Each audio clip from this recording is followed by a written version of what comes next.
Yes. Everything okay? I don't know. I mean, there's I no, just heard that message. Huh? No, I just heard the message. That Carol waved to us. Oh my God, they can hear me. That's terrible. Hi, Carol. Hi, how are We can you? all hear you. Okay, They're in Pennsylvania, we are. my favorite state. Oh, home of Long John, sticky buns. Oh, that good food. Cheese sticks. What town are you from? Shamokin. You know where that is? I every do. rail fan knows where Shamokin Yeah. is. It's not the end of the world, but you can see it from You there. can see it from there. That's right. Well, when I was growing up, it seemed like the end of the world. Is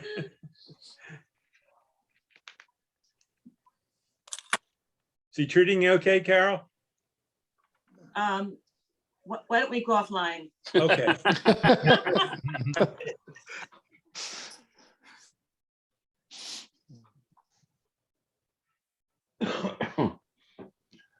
What's your latest project, Doug? I don't know if you can see it. Uh-oh. But Oh. my Berkshire Lift it Hills up. parlor car. Hold it up. Oh, Nice. Yeah, yeah, it's a 3D print. Some, yeah, I'm gonna do some 3D printing on my own. It's got, oh, really? yeah, it's got Providence fenders. So, which aren't available commercially, except in HO. And so I've designed those and probably end up doing them in brass at Shapeways. Oh, You've been talking to Gary? Yeah, yes, I have. We're gonna get together over the holidays and talk 3D printing. Yep. Get together with all the expats.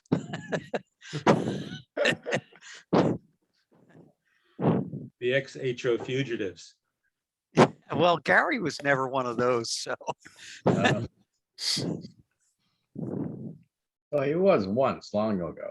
Really? Oh, Yeah, because I got a module he built. ah, okay. I don't remember that, but Well, that's before I joined. okay.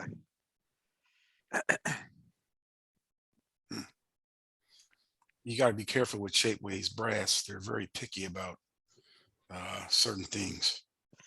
Well, we'll What? find out, won't we? Yeah. Gary did the couple. Yeah, Gary pilots did the with the brass. pilots for his wind splitters on that Shapeways. My only concern is these are pretty Yeah. thin, so we'll Yeah. have to see if they'll take it. Like something like a cow catcher, really thin lines. They're very picky about that. But Well- you're an O gauge, so maybe it An might O be, gauge, but Yeah, these it's are thick, even it's thinner thick. than anything on a pilot because they're pretty lacy, these Yeah. fenders. So, yeah, yeah, we'll see. they explained to me their process of doing brass, and it's sort of convoluted, but they're very picky about fine things because in the process it can break, and then Yeah, it they has do the over and integrity of over. wet toilet paper. Yeah, well, because they're making a wax master from what I understand. So right. that's going to be pretty fragile. Yeah, So, well, we'll see. I'm going to try printing it myself just to prove that it can be done. But Talk won't Gary into getting the survive. brass. what's that? Talk Gary into getting the unit, whatever he needs to do the brass. Yeah. Well, worst case, I got to thicken stuff up to make it workable. But But I'll see, see I if I can- thought, my understanding was the way they do the brass is what they use a 3D process to produce the wax master. and then they they lost take cat that less and wax. use a traditional lost wax process. Yeah, but Right. it's the making of the wax master that could be a problem. right. So we'll find out. I uploaded it and it took it, but they do both an automatic review and a manual review. So Yeah, it's the review that you get before you print. That's the one that they really start Right. getting picky on. yeah. No, I will say we need something in 3D, like the acetal stuff they print handrails out of, that, on the, that they don't print them, they mold them. Yeah, start up a couple hours. Yeah. Well, we'll see. It's an adventure. Yeah. So is a root canal, but Well, that's not my kind of adventure. I don't know about you, Rich. I didn't say I liked it.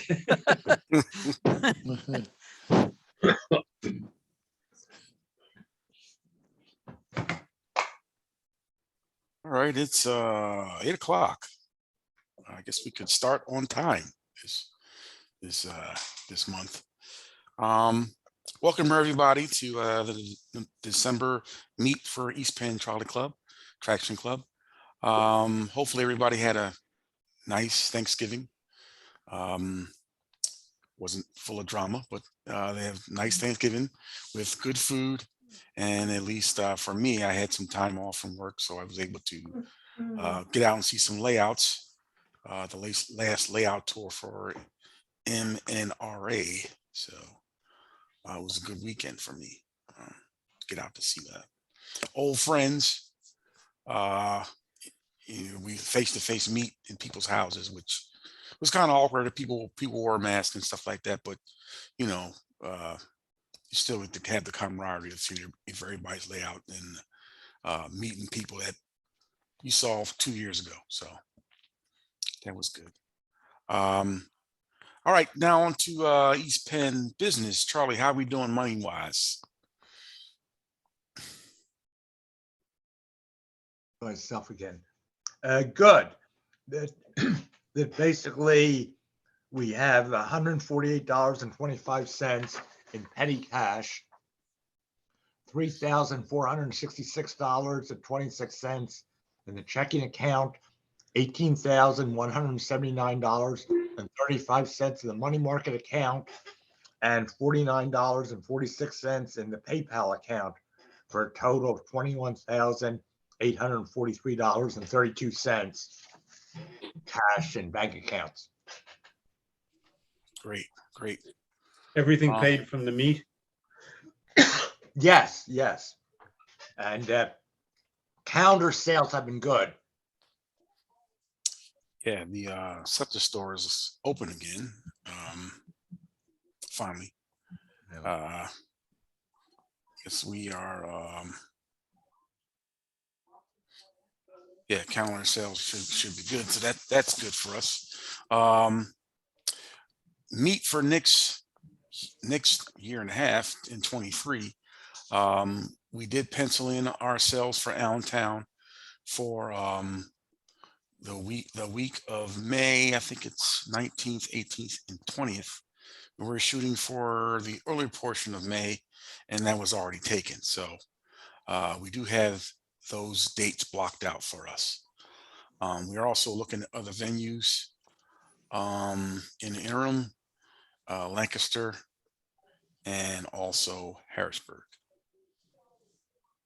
Steve, I had called the Cure Arena in Trenton, but didn't get a call back. It's a good location for the people who claim that the Allentown thing's very car dependent. It was a choice, but sometimes when you call and get no answer is an answer.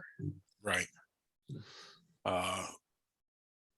How is their venue per square footage? Is it? That's what I over, wanted under? to find out. Okay. One, how big is it? I don't know. Anyone been there for anything? It's a sizable, but what that means, God only knows. Right. I know Lancaster is 42,000 square feet, but they divide it into 14,000 square foot rooms, which would be perfect for us. Thank you. Because our need is 15,000, right? 14 to 15, yeah. Yeah. Okay. Any questions on the or any questions or suggestions on the venue for 23? Yeah, what did you say those dates were in May? Because I got May the would you say 18th, 19th, 20th? That's not a Yeah, weekend. no, let me see. I think it's- 2021 and 22 is I think probably, it's 12th. Hold on a minute, Chris. Well, it wouldn't start on a I'm weekend. bad. It starts on a Thursday, Friday, Correct, Saturday, yeah. so. um,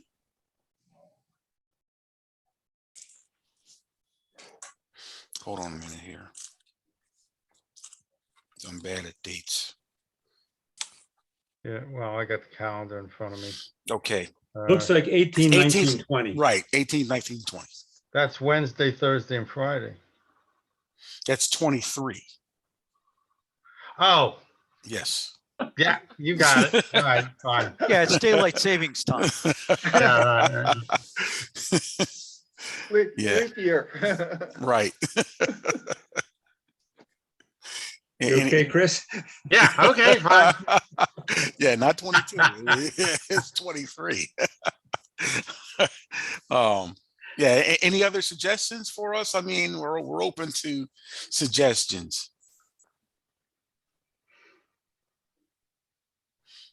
I'll make, if it's agreeable, I'll make one more call to the place in Trenton, just because it's such, a handy location, because, the biggest group of people they have are from greater Philadelphia and the New York area. So, Right, and no one can complain about they can't Yeah. get there yeah. by public transportation. So An extra hour. And we've had a lot of guys from Boston too. And, if they wanted to do it by Amtrak, they could.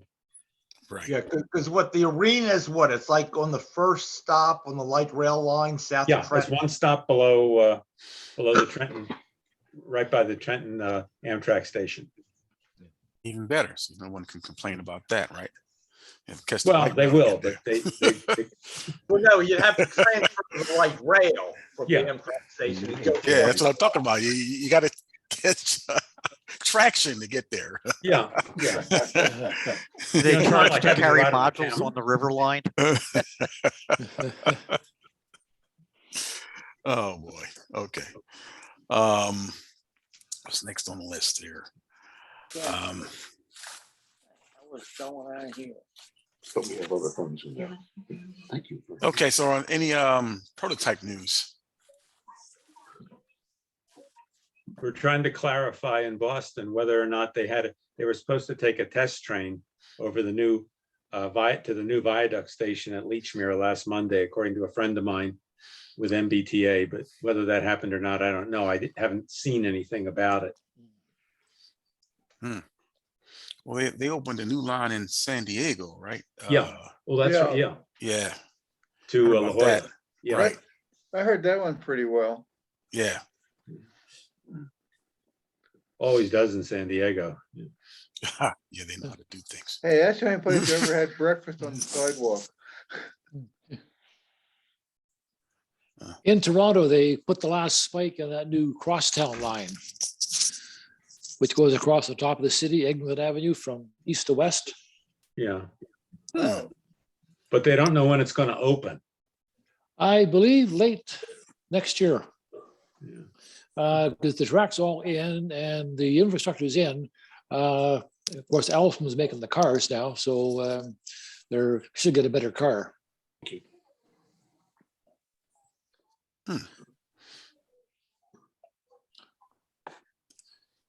Does that have a direct connection to that shop they have in the north of the city? I forgot the name of it. It's up near the old Kodak plant at Weston Road and Eglinton. That's right next to the CPR, which goes up northwest, sort of thing, on the Bell sub. Okay, yeah. Cool. And locally, they have a grant now for final engineering for the King of Prussia extension to the Route 100. Well, that's good. They'll never get built. I just heard the other day they freed up money for the tunnel into New York City. The FRA did. So that is going to happen. Yeah, our grandkids can probably ride on it. Well, it was almost 111 years old now, that tunnel. About that. Yeah. Showing so- its age. Give or take a decade or two. It doesn't really matter. Yeah, so. Any other prototype news?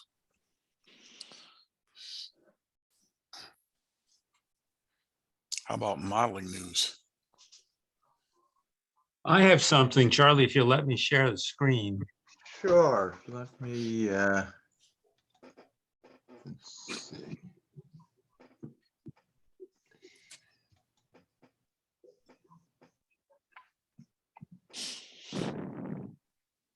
Share the short fast line stuff. Yeah, Yeah, I just wanted to be sure I was logged out of Pornhub. And always a good move, Rich.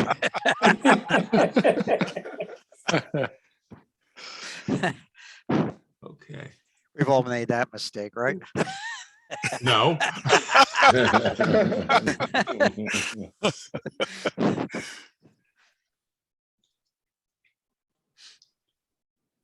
okay, it still says disabled participants screen sharing.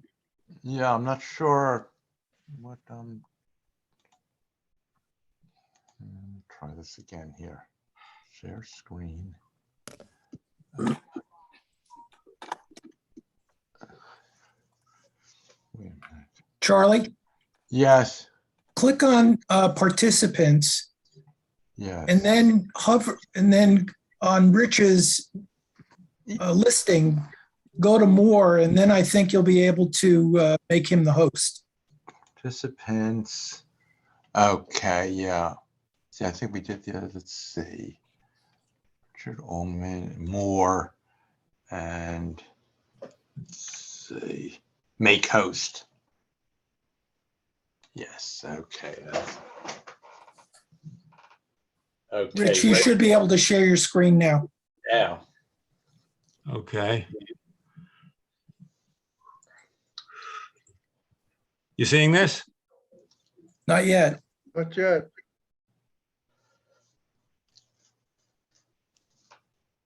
Seeing this? No. Nope. Click on what you want to show, Rich, and then hit share.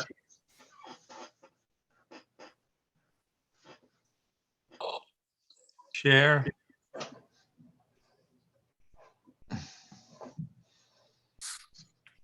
Now this is taking me to an email share for these pictures. Let me see.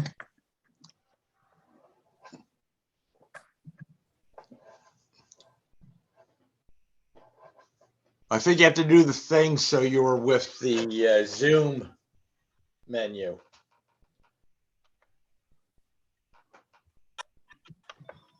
Okay, seeing it now? Something Yeah. like- yeah, we go. Yes. There you go. Got it.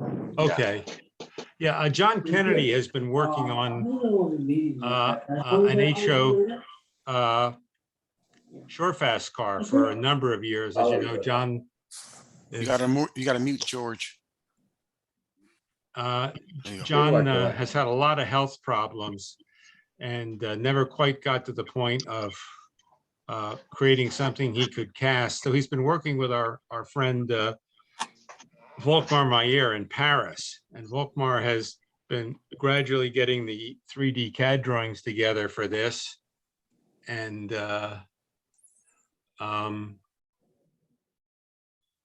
this was his first iteration of it. As you see it, you know, some of the things around the rivets and all need to be refined a bit.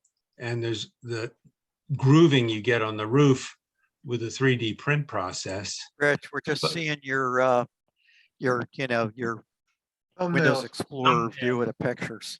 You're not seeing the pictures? No, Yeah, can you Just a click little on them? white We little- just see them as the 12 little listings. Thumbnails, yeah. Not big enough to appreciate. You were just looking at your screen, not the, Okay. yeah, I think you have to share, or was it the window rather than the screen or something like that? That's What do I have to do? Screen sharing. So you see the 12, Yeah. You got 12, yeah. and if I click on a picture, it doesn't come up as a picture? No. Double click No. it. Double It has a click it. darkened frame around it, but it's still a small size like all the others. You want to, Rich, you want to share your screen, not just that window. Yeah.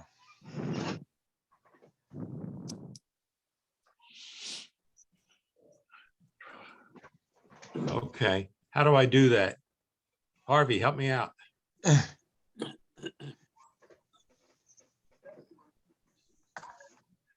Are you sharing your screen now or just this document?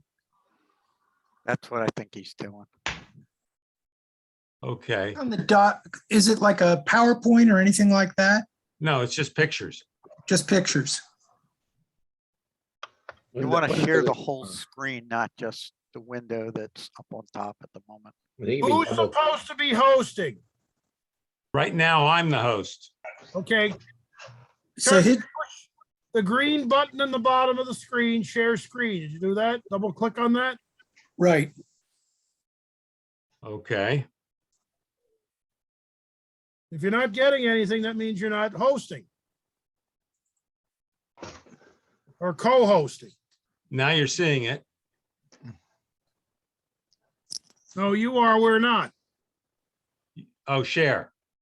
Yes, there There you you go. go. Yeah, there you go. Yeah. Now, if I bring up this picture, There are you you go. seeing, are you seeing the Click on small, you're seeing the That's it. small pictures? Yeah, Right. yeah. Right. Click Click on that. on them. There There we you go. go. There. There you go. Yeah, it's gone. Yeah. Should I start all over? No. Yeah, pick up Okay. from where you were. Okay, and then he has a floor that, you know, takes the Bowser Drive. And that's the completely assembled car.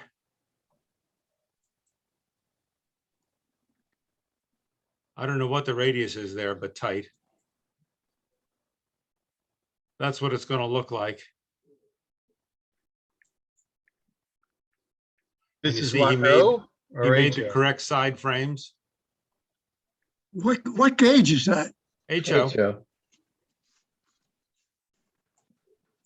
Oh, Where'd you get the Bowser frame at? he made that. He 3D made it, printed yeah. it. The floor, you mean? Yeah. Yeah, he printed that. That's great.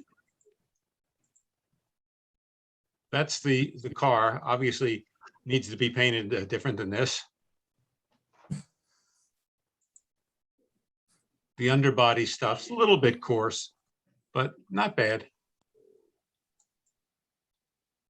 The end. And there's going to be some sanding to do there. And then they even got these bars in that they had in the prototype in the, you can see them. Oh, yes, yeah. Oh, yeah. Mhm. Even got the bell on the roof, which was a New Jersey state law. There's the complete chassis.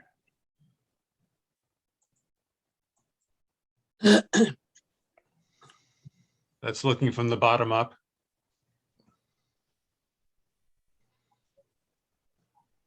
So he and John are working on this, and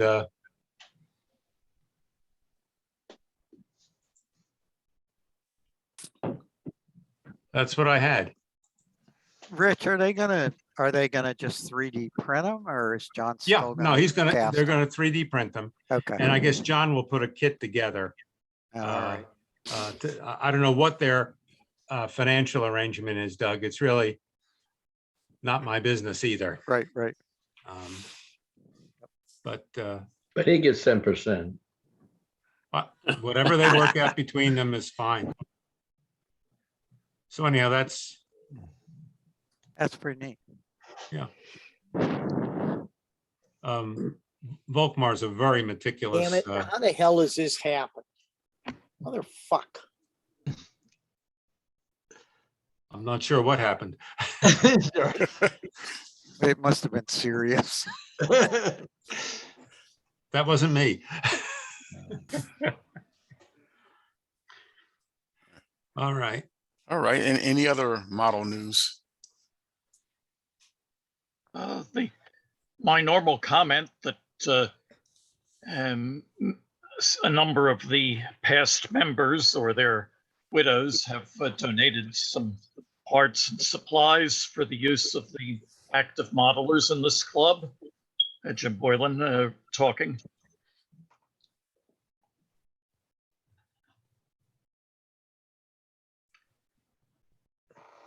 And I don't know if this is Charlie Hentz talking right now. Can everybody hear me? Yep. Yes. Yes.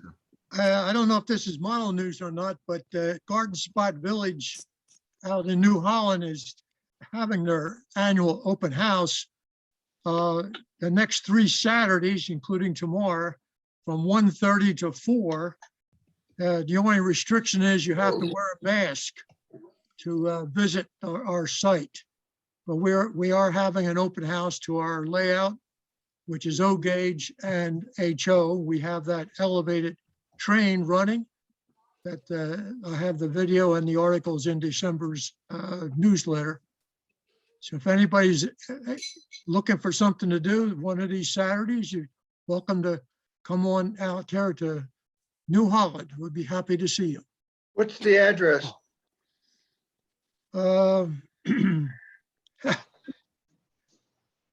It's off of Kinzer Road Shit, in goddamn phone, New Holland. this fucking thing. If you go out 23 Way, you know? to Kinzer Road and turn south on Kinzer Road, you won't miss it. Okay. What was the name of the institution again? Garden Spot Village is the name of the place. It's our train club. I'm going to Garden try to Spot, display the address on chat. say again? I'm going to try to display the address on the chat feature. Oh, okay. Yeah, that would be good. Any other model news?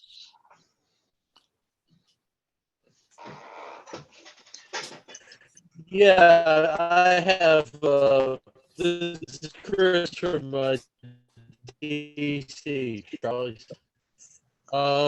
Cato came out with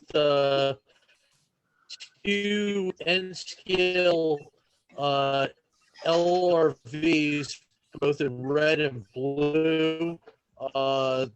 They are running about $89 each and run really sweet. I'll hold up a picture of them if you can see them. That's the red one.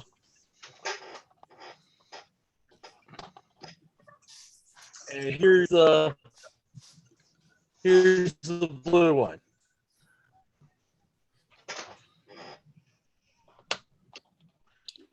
That's what I was showing earlier. Yeah, we can't see the red one or the blue one. Okay, I'll let me pop a red.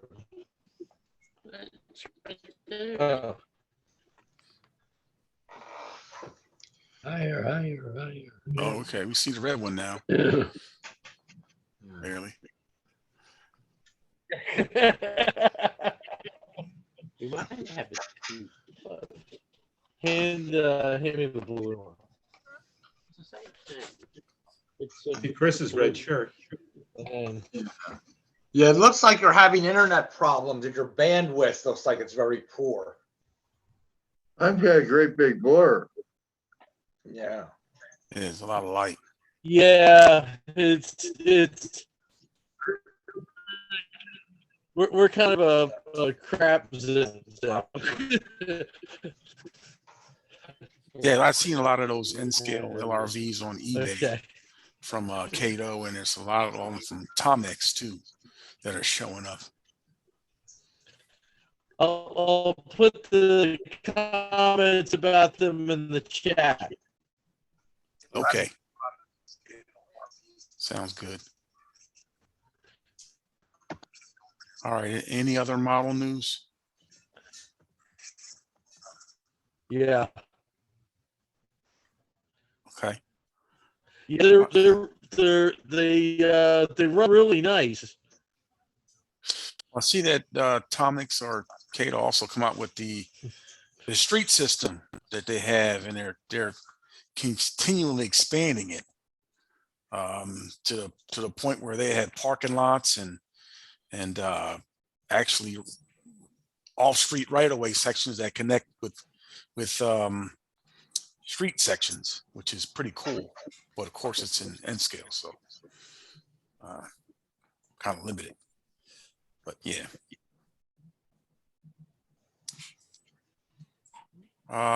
So we got a good presentation from Harvey today. I'm looking forward to it. I'm a fan of your work, Harvey. Oh, thank you. Steve, we have before Yeah. Harvey's, we have another short presentation. Oh, okay. We have Bill Crawford. All right. Yeah. Where's Bill? Bill's right. Bill's here. He's going by Okay. the name iPad tonight. Ah, okay. There he is. That's Carol's now iPad. So Yeah. All right, Those of us Bill's- who have known Bill forever have called him iPad. And can I introduce Bill? Who's Sure, go ahead. Who's a very It's all old yours. friend. We've known each other since late 50s, early 60s. We were among the huge group of traction fans from Haverford Township. It included Bill, Bill Greenwood, Dave Biles, Willard McLean, me. There's others too, weren't there? Your brother, Dave Crawford, who restored one of the St. Louis Red Arrow cars. So there was quite a heritage of people from Havertown. Bill has lived in the Boston area, I guess, for more than 50 years. He lives in Nahant, north of Boston. We were good friends when I was living there.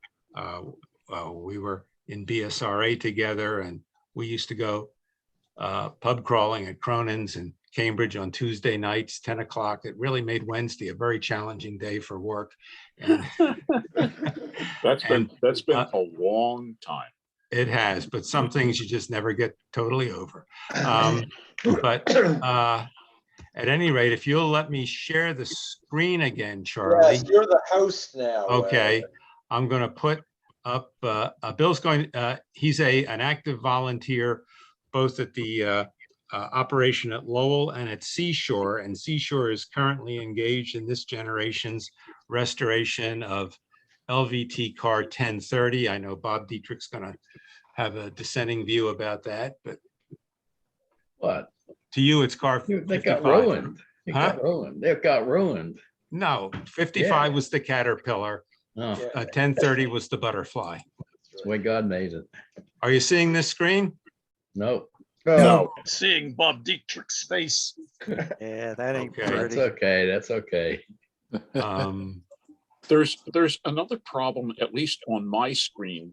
At the center of the screen, vertically, is a black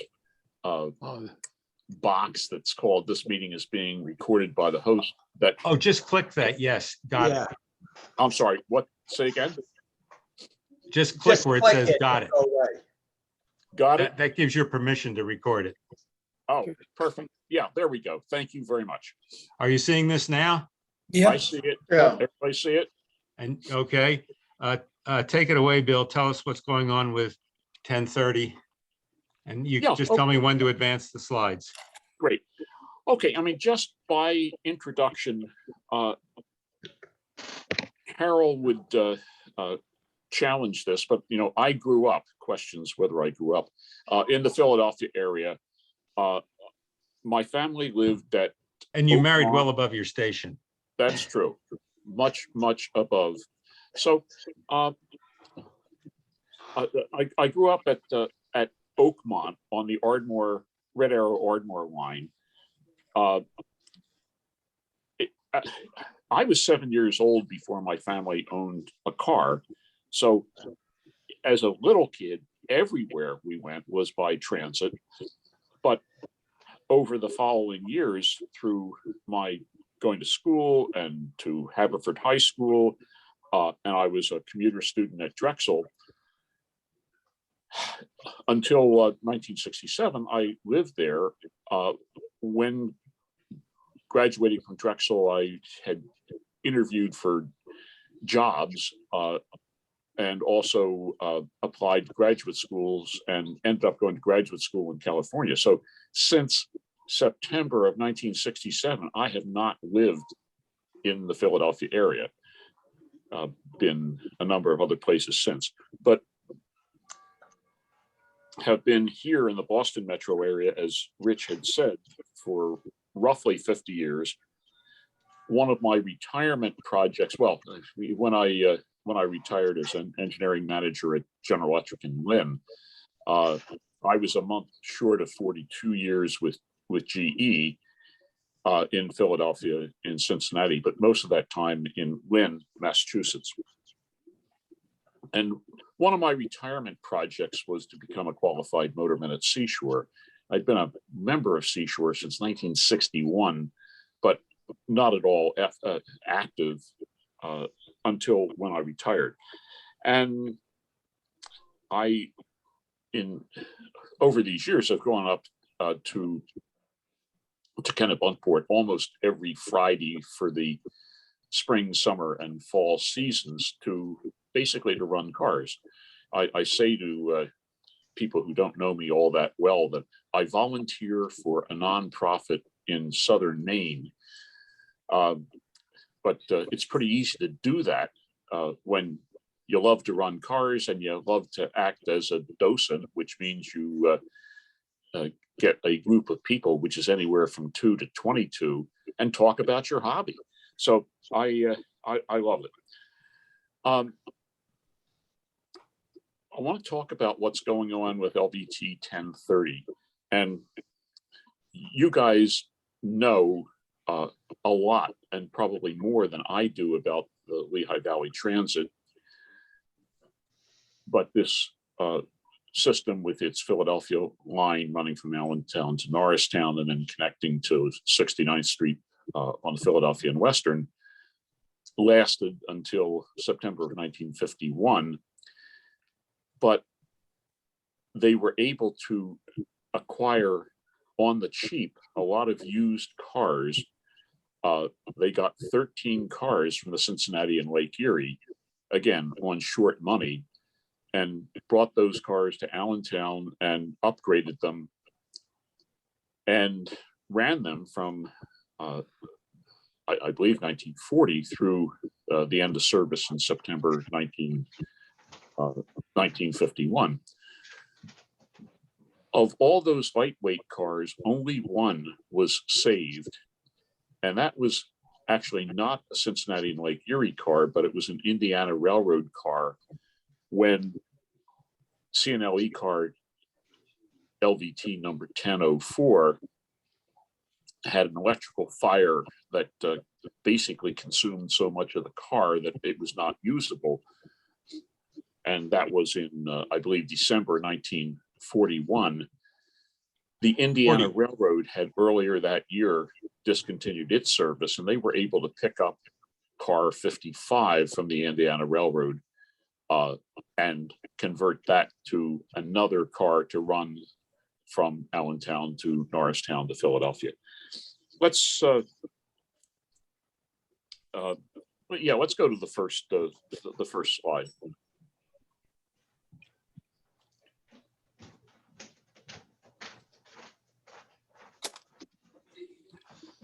Well, okay, this is a view of Indiana Railroad 55, which became 1030.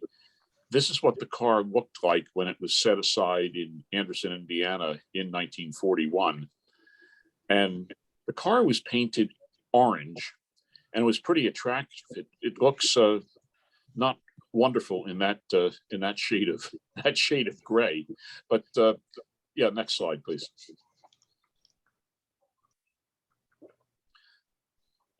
Now this is LVT 1030. When it came in 1941 as Indiana 55, the shop forces at Fairview did its it's wonderful work to turn this car into something that would be suitable for running to Norristown and to 69th Street. And if you look at the roof center of the car, roof on this car at this point in time, you can see there's a sign there that's probably 20 feet long, and it talks about this club car. And Indiana Car 55 had been turned into a club car. Its bankruptcy trustee or whatever, as one of his actions when he took over to try to recover the system from bankruptcy, was to get this car to go out and visit cities all over the Indiana Railroad system and, you know, basically curry favor with local politicians and towns fathers. But so if you look at the roof sign, it talks about what this car will be, and that sign was probably on the car for only one day, and that was the first day that it was put on display in downtown Allentown, somewhere near the main station at 8th and Hamilton. So you see any pictures that have that long roof sign over the words Liberty Bell Limited on the side of the car is that temporary sign for its display downtown Allentown. Next slide, please. So you'll see that roof sign on this view, but this view is of that car either backing out from or running into Fairview, the car barn in Allentown. So next, please. Actually, Bill, that may have been the Gordon Street shop. Ah, okay. I have no idea where the Gordon Street shop was. On Gordon Street. Huh? On Gordon Street. Was that near Fairview or elsewhere in Allentown? No, it was west of downtown. They ran that during Fair Week, just to publicize that the car would be going in service. And then I believe there was a fan trip with the Lehigh Valley NRHS chapter, and then it went into service. That would make sense. And in fact, there's a picture in this stack that shows a sign that talks about fairgrounds and some street. I forget what it was. Anyway, this particular picture is at Seashore. I don't know when it was taken, but it's at the main loop at the visitor center. And if you look over the rear of the car, in the background is Boston Elevated Tower C that has gotten moved into that Arundel and visitor center location. Yeah, next, please. And there's Doug Peters, who always I is thought one of that our was him. members, comes to our meets. And there is Gerhard Solomon, who took tons of movies of LVT in action and was sort of the heart and soul of Lehigh Valley NRHS. Oh my God! I mean, a name that we've all heard. Yeah. So this again, all of these are at Seashore. So there is 1030 in front of the Highwood car barn with Biddeford and Saco number 31, which was the very, very first car acquired by Seashore. Small, I believe, 10 bench open car. Double truck, though. I'm sorry, say? Double truck. Oh, yes. By the way, I mean, just look at 1030. What a beautiful, beautiful car. Oh my God. Next, please. This one also at Seashore, of course. If you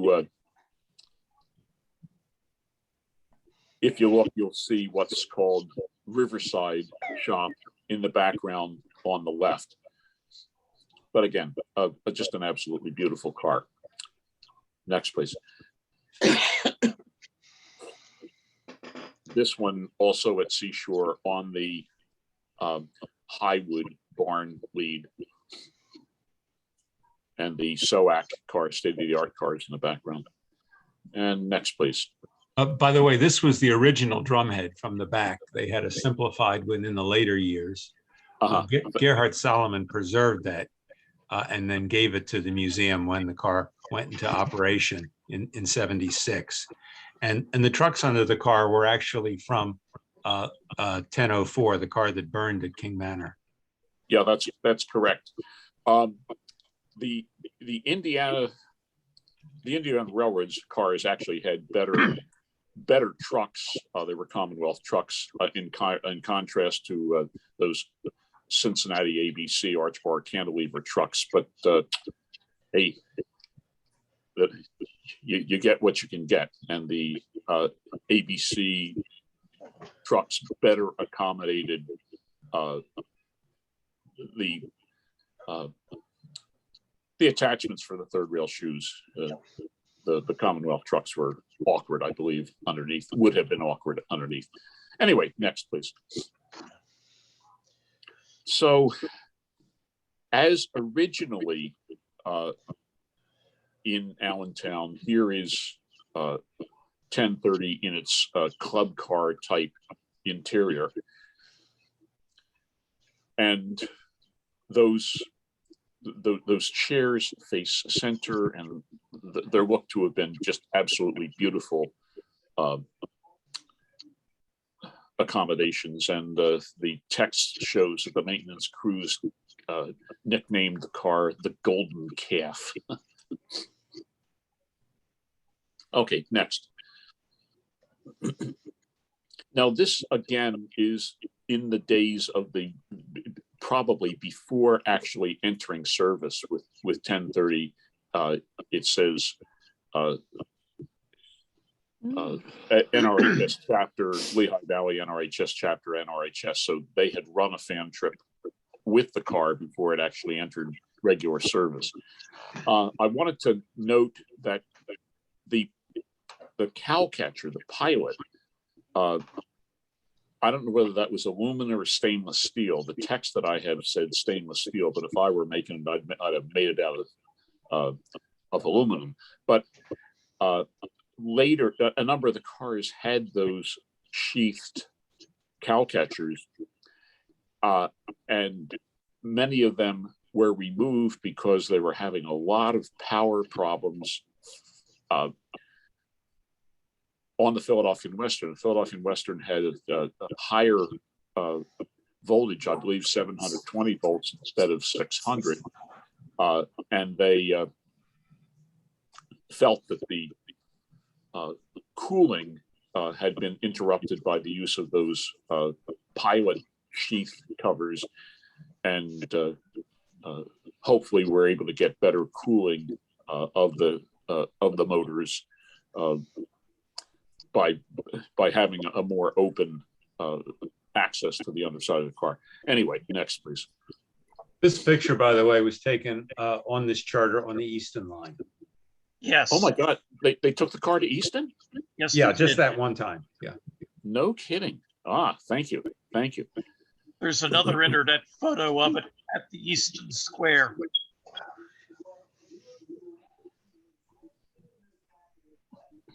I'm sorry, Jim, were you saying? There's another photo from that trip showing 1030 going around the square in Easton. Okay. Thank you.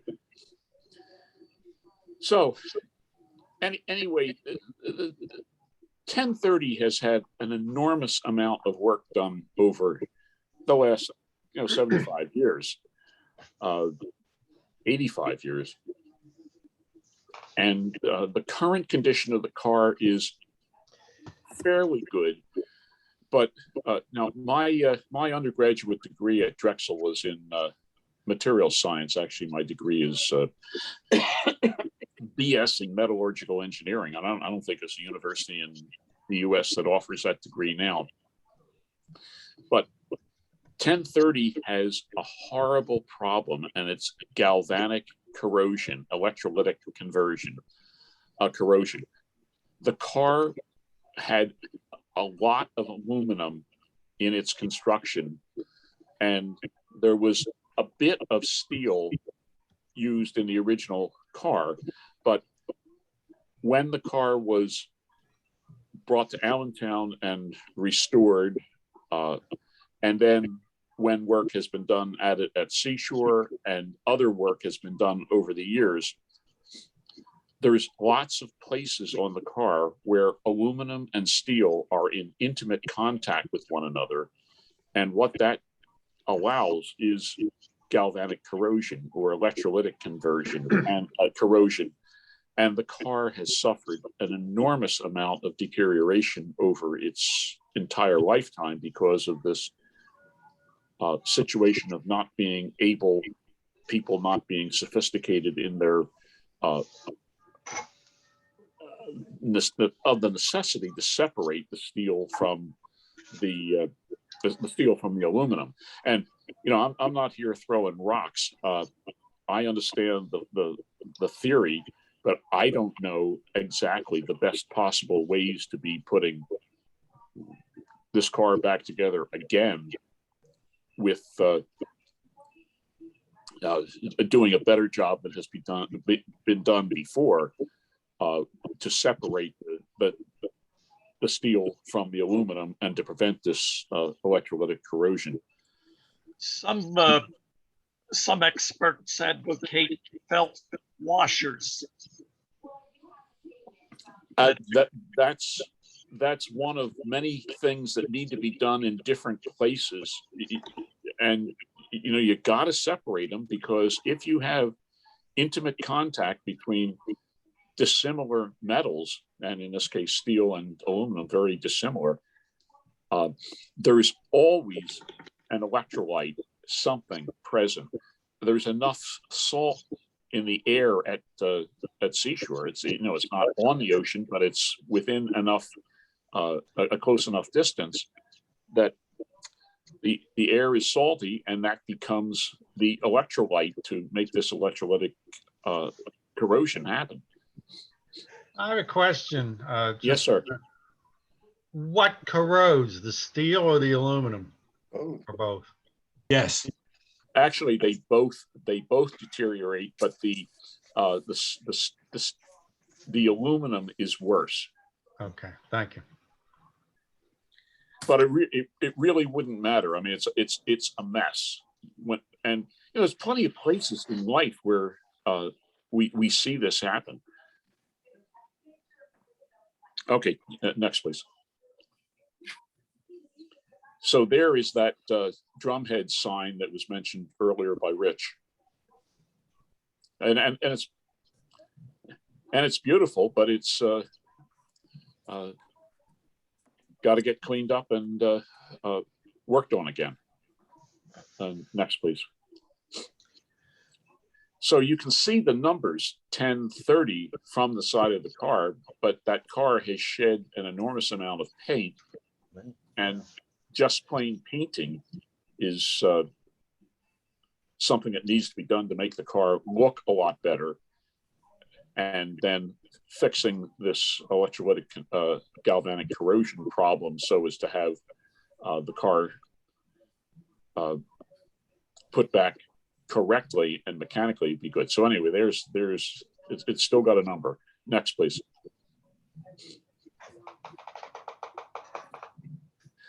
And you see somebody's hand on the right hand side of this picture of a chunk of dirt removed from the framing, and a lot of that is deteriorated material as part of this corrosion problem.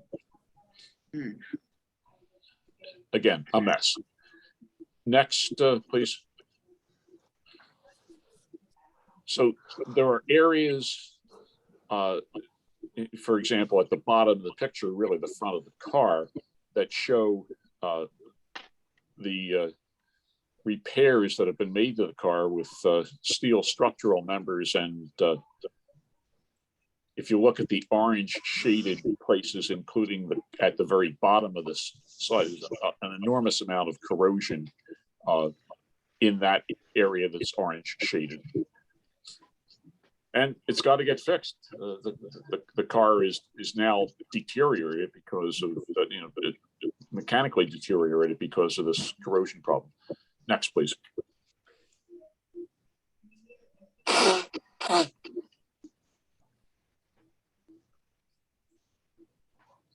And you can see more of this junk deterioration.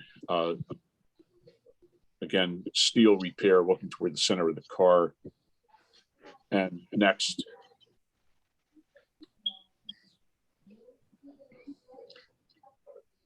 And that's just more of the underside of the car, looking toward the outside.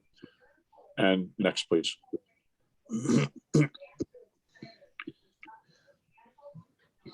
So looking again outboard at a C channel.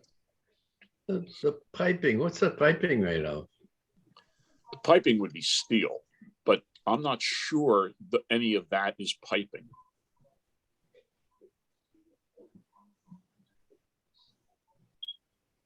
I mean, we don't have practical aluminum piping, so just by default, the piping has to be steel. And next, please. Another view, and it's just a lot of deteriorated material there from the corrosion. And Question, is that pipe carrying air or is that a conduit? I can't tell you. I don't know, but it could be either, because conduit would be steel, and of course air pipe and air pressure pipe would be steel as well. Okay. No, thank you. Good question. All right, what else here next?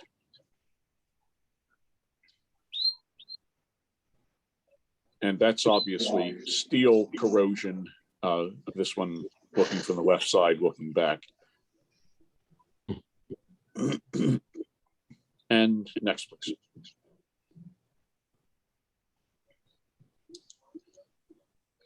So this is a brake cylinder with a cracked pressure head. And that's easy enough to replace. I mean, just get a new one, because stuff like that is not easily repaired. Just get another one, and it's a standard part, but it's got to get replaced.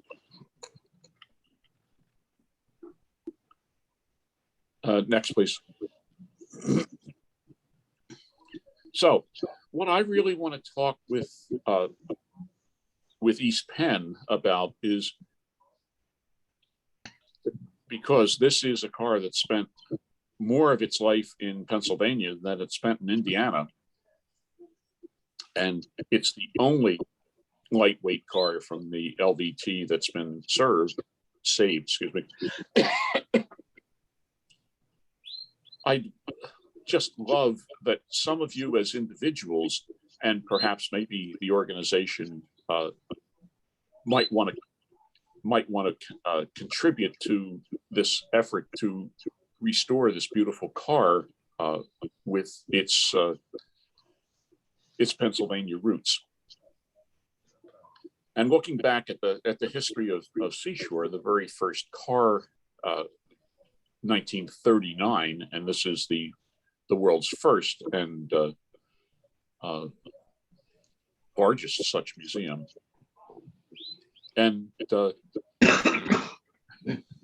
first few cars acquired by the museum were all from New England. This car from Pennsylvania was the first of the larger view of North America and really the world to be capturing for the Seashore Trolley Museum and the National Collection.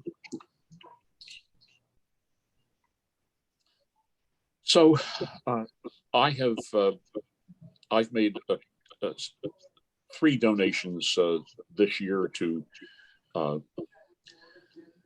look at this. This is Ron Riddell and Tom Riddell, both of Allentown, originally Tom now living in the South. Figure that this is a $80,000 restoration effort. I don't know how many of you have ever worked on home restorations. In my experience, they always take longer and cost more. And I'm thinking this is at least $100,000 to do what needs to be done.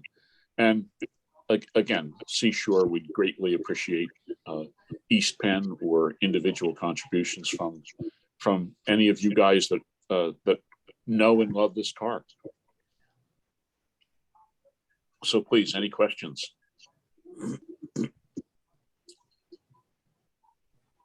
I'm going to end the screen share. Sure. Thank you very much. No, you're very, very welcome, and I'm happy to answer any questions anybody might have.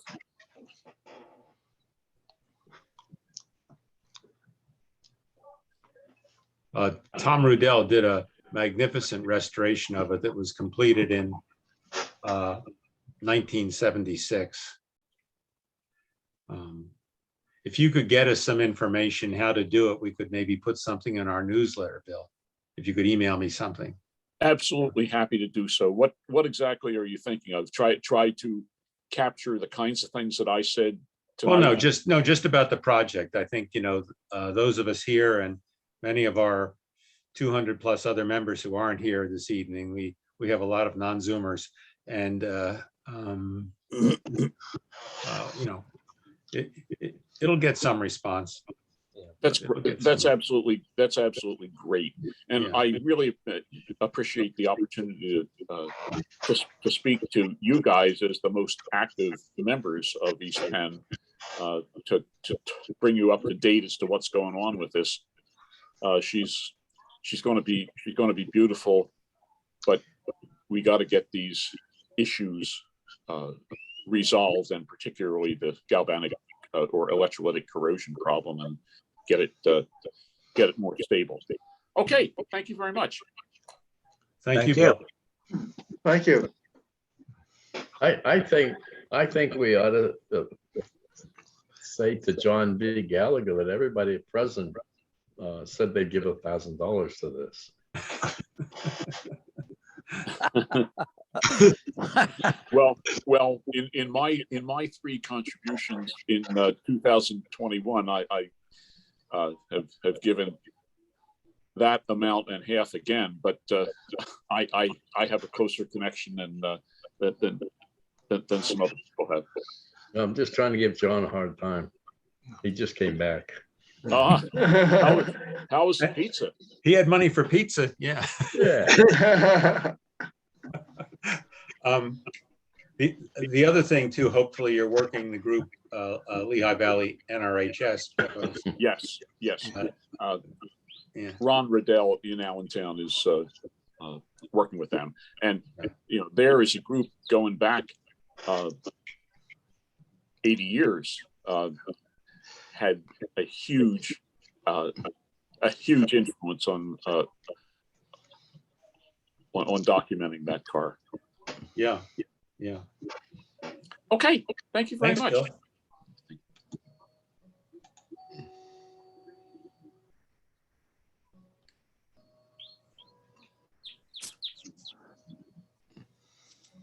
I guess you hand it over to Harvey, right? Harvey, yes, I'm going to do that right here.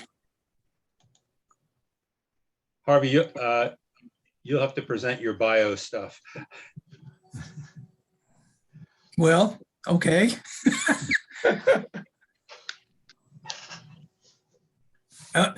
Charlie, am I the host now?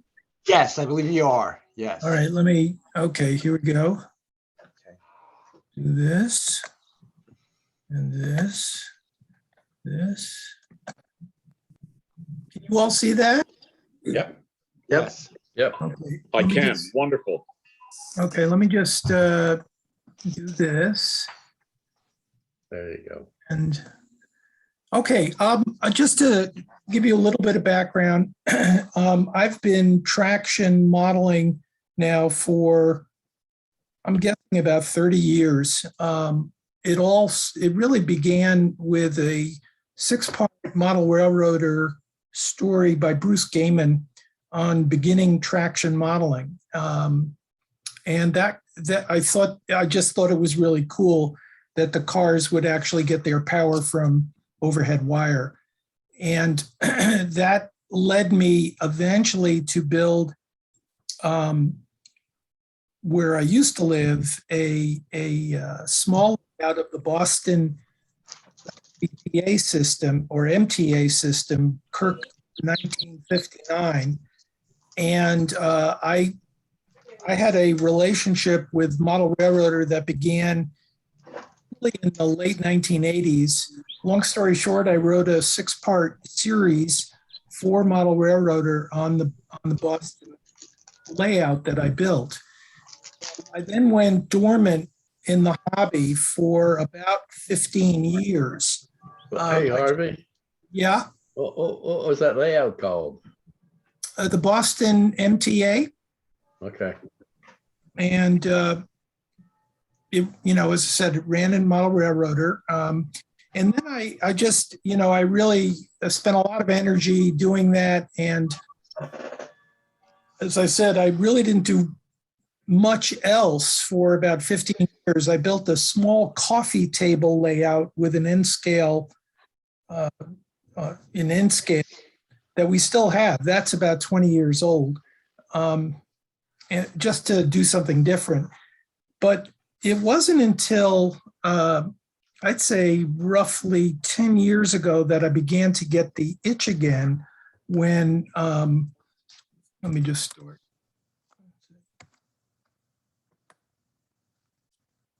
Hold on a second. Let me get rid of these controls.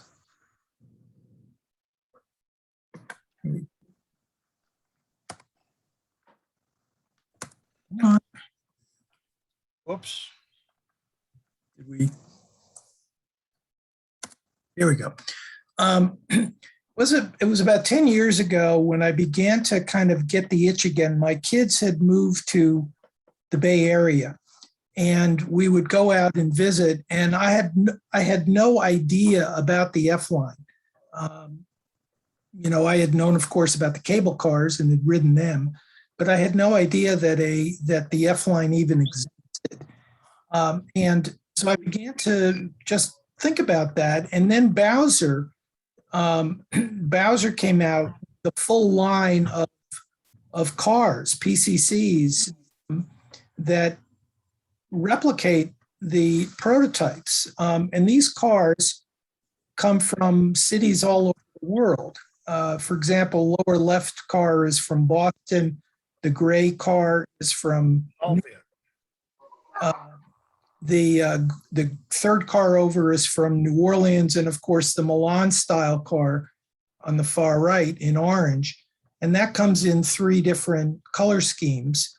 And this was a car that I was able to find parts for because Bowser did not make this car, and I was able to build 2 of these cars in different color schemes. But this line began in 1995. And it was the first major expansion in traction in San Francisco in 63 years. Back in 1932, there were more than 50 streetcar lines in San Francisco with 1,200 streetcars providing the service. And the F-line, I thought, was a perfect line to model, where I believed I could get the essence of the F-line, in a very small space. It's only a 12-mile round trip between the Castro District and Fisherman's Wharf. 20,000 daily riders, and these cars come from around the world. And these are just selected cars from the Bowser F-line lineup. There are probably another dozen or so that they came out with. And this really provided the spark to do this, to get me going. It wouldn't do any good to model a specific line if you had to then use equipment that actually didn't actually run on the line. And so with George Huckabee's help out in California, he was able to, many of these cars I bought from him, he was able to modify the cars for me so that they would run on 6-inch radius curves. And so I thought, well, all right, let's do this. And so I began building the layout in 2013. And here's a map of the F-line itself. And there are 3 elements in my layout that I chose to model. The very first down here is the Castro district itself. And you see that little triangle, and what that triangle represents is the actual line encircling the Chevron station in the Castro district. The middle part of the layout is Market Street in a very compressed way that would mimic downtown San Francisco. And then the end of the line is here, Fisherman's Wharf, and it too encircles a parking lot where the cars turn around to begin their trip back. And so this is the layout itself. This was the track plan that Model Railroader drew. I was so fortunate they chose my layout to be in the Great Model Railroad's 2022 issue. I was absolutely thrilled to get that recognition. But as you see, you can see on the far right is the Chevron station and how the track. I'm actually quite surprised about this one. So we haven't actually done a video on the passenger. Jim, mute yourself. I'll keep it. Okay. Hopefully. Anyway, you'll note on the right side, there's the Chevron station, and the cars turn at the Chevron station, and then in the middle, across from the Chevron station, is the Castro Theater, the Twin Peaks Bar, and Castro Tattoo. And just a comment about the structures, there are 29 structures on the layout, and each one represents an actual building on the F-line. I wanted to be as realistic as I could, within my own kind of budget and skill set in order to be somewhat, I shouldn't say somewhat, in order to be prototypical. The layout then proceeds down Market Street, and I'll show you the various buildings in a moment. And then it does a little jag into the downtown area in the upper left corner there. And then it comes into Fisherman's Wharf and turns around. At the very top of the layout, I did add, just for some operating interest, some additional track, variety in the track plan. And I was able to kind of squeeze that in and was able to add it. And here's the layout itself. It took me 7 years to build the layout, and it's less than 34 square feet. And because of traction and being able to turn a car in such a small space, it really is a true walk-in plan, despite it being only 35 square feet. And there's a true point-to-point orientation. And so you can see the Chevron station, in the kind of the center bottom. The Castro Theater is across the street, and then the car goes through the downtown area and then turns around at Fisherman's Wharf. What I thought I would do is just walk you through kind of my approach. I don't know very much, this is a very broad-shouldered hobby. And I don't know very much about the sort of the innards of the streetcars. I only know that Bowser came out with a line that mimicked the 50 or so cars that run on the line. Now, Bowser, of course, didn't introduce 50 cars. That's how many are typically in service at any given time. But what I wanted to show you is, again, just my approach and how I did this. The Castro Theater on the left is really one of the key landmarks in San Francisco. And you'll notice that it's a very interesting Art Deco type building. And what I used to get started was the Magnuson Models Art Deco movie theater. And there's a picture of it in the center. And as you can see, my execution of the actual prototype I made some significant modifications to the front of the building. I eliminated many of those Art Deco columns. I cut in the 3 windows that are in the front, on the front facing. But the thing that really pulls this off, and this is really throughout the layout, were the signs for the buildings themselves. I worked with I happen to know a sign maker. He's in my poker group, and his name is Randy Jonas. And I asked Randy, is there anybody on your staff who might like some freelance work? He said, oh, I've got the perfect person for you. So anyway, I worked with him during the I worked with one of his people during the course of the layout, and that to me, more than anything else, brings the layout to life and brings the message and story across. And in the picture on the right, you can see the Boston car, and then peeking out from the right side is the Brooklyn car. Here's the Chevron gas station and extra mile prototype on the left, and the model on the right. I used a custom cuts kit, and all I did was just follow the guidance from the prototype, both in terms of color and signs.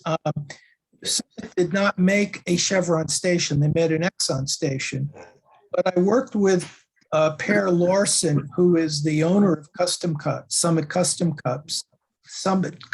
Cuts, excuse me. And he did the letters, the Chevron letters for me.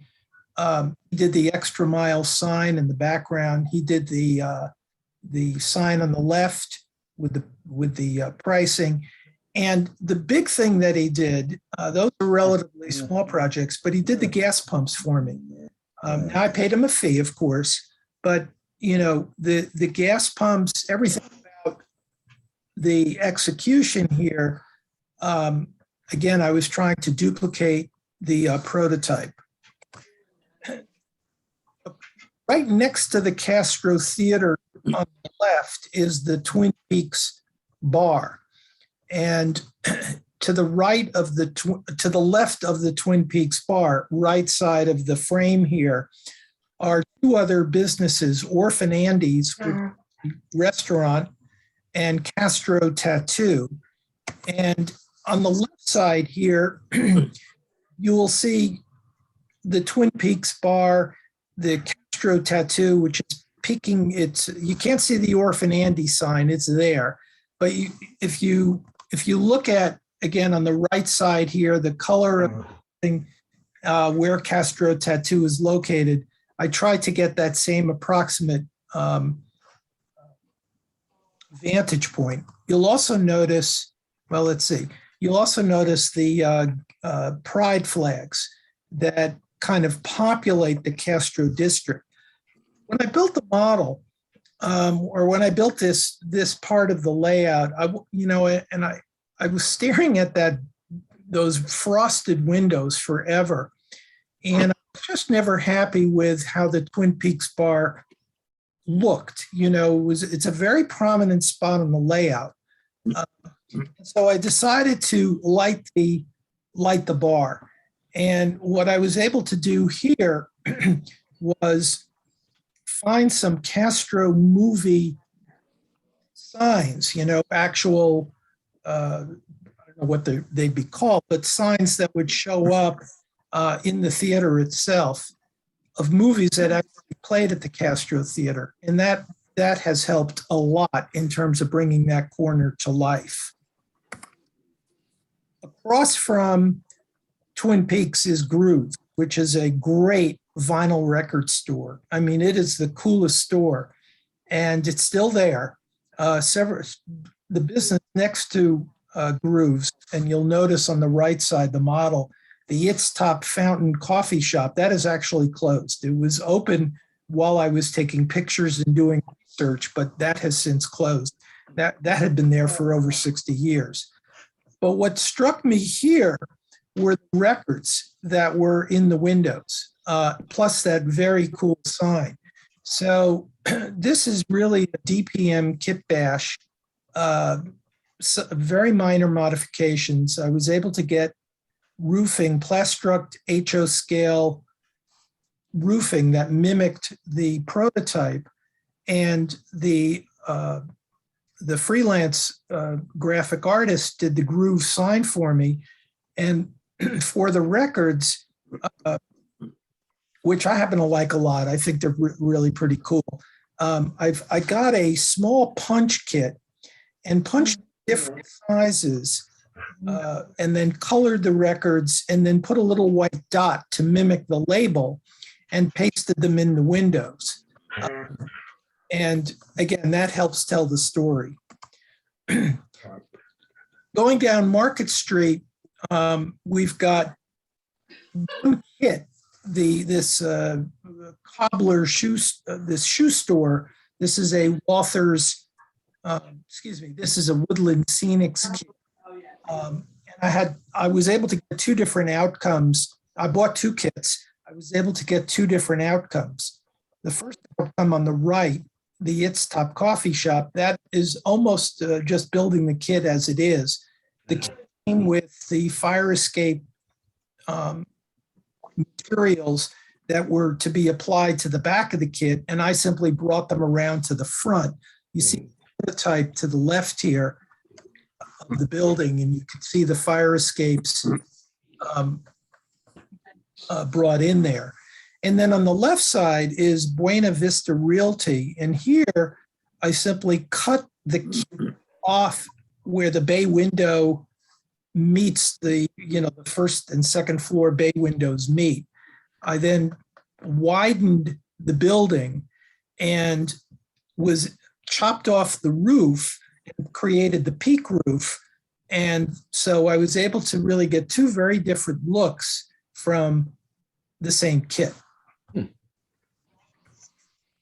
This was a very simple build, Fitness SF. This was scratch built from styrene.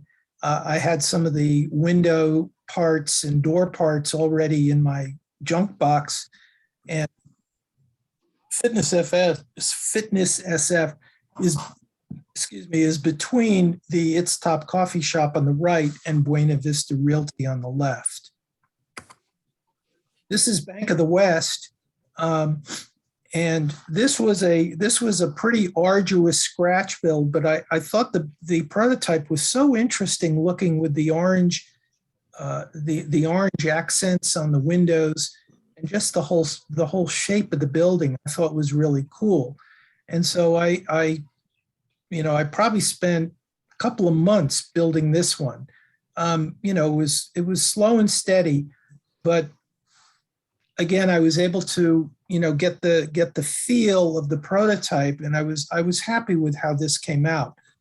Building on the left, that's been on my last three layouts. I had an odd spot on the layout, and when I was doing my research, I actually found a construction site with the fence.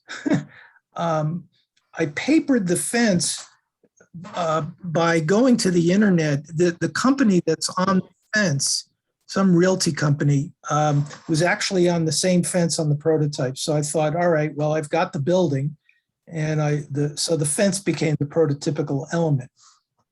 And there are palm trees on Market Street along the F line. That's why they're there. This is downtown San Francisco. And again, this took a fair amount of planning and thinking through, because the track bisects the whole scene.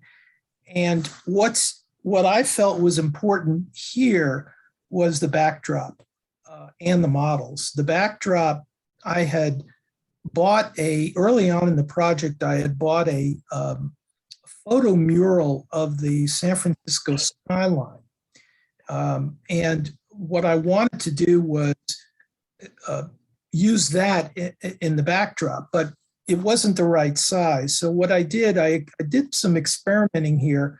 I taped the walls of the center structure. That is the Bachman Metropolitan Building. That's the one right in the center of the scene, the tall one.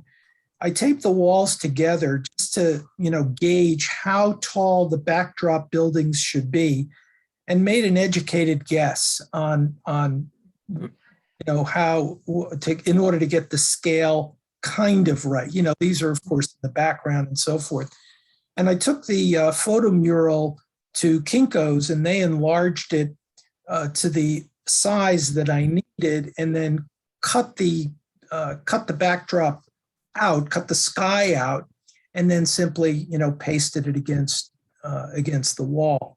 And I purposely did the Transamerica Pyramid above Burger King. Burger King is the little building between the center building and the left building, the green one. I wanted the Transamerica Pyramid to be prominent.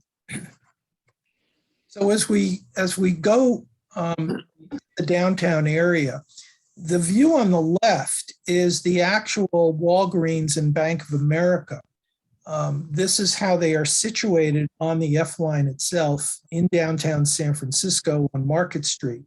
And so on the right is what I did for these two buildings. I wanted to get them situated in the same approximate spot.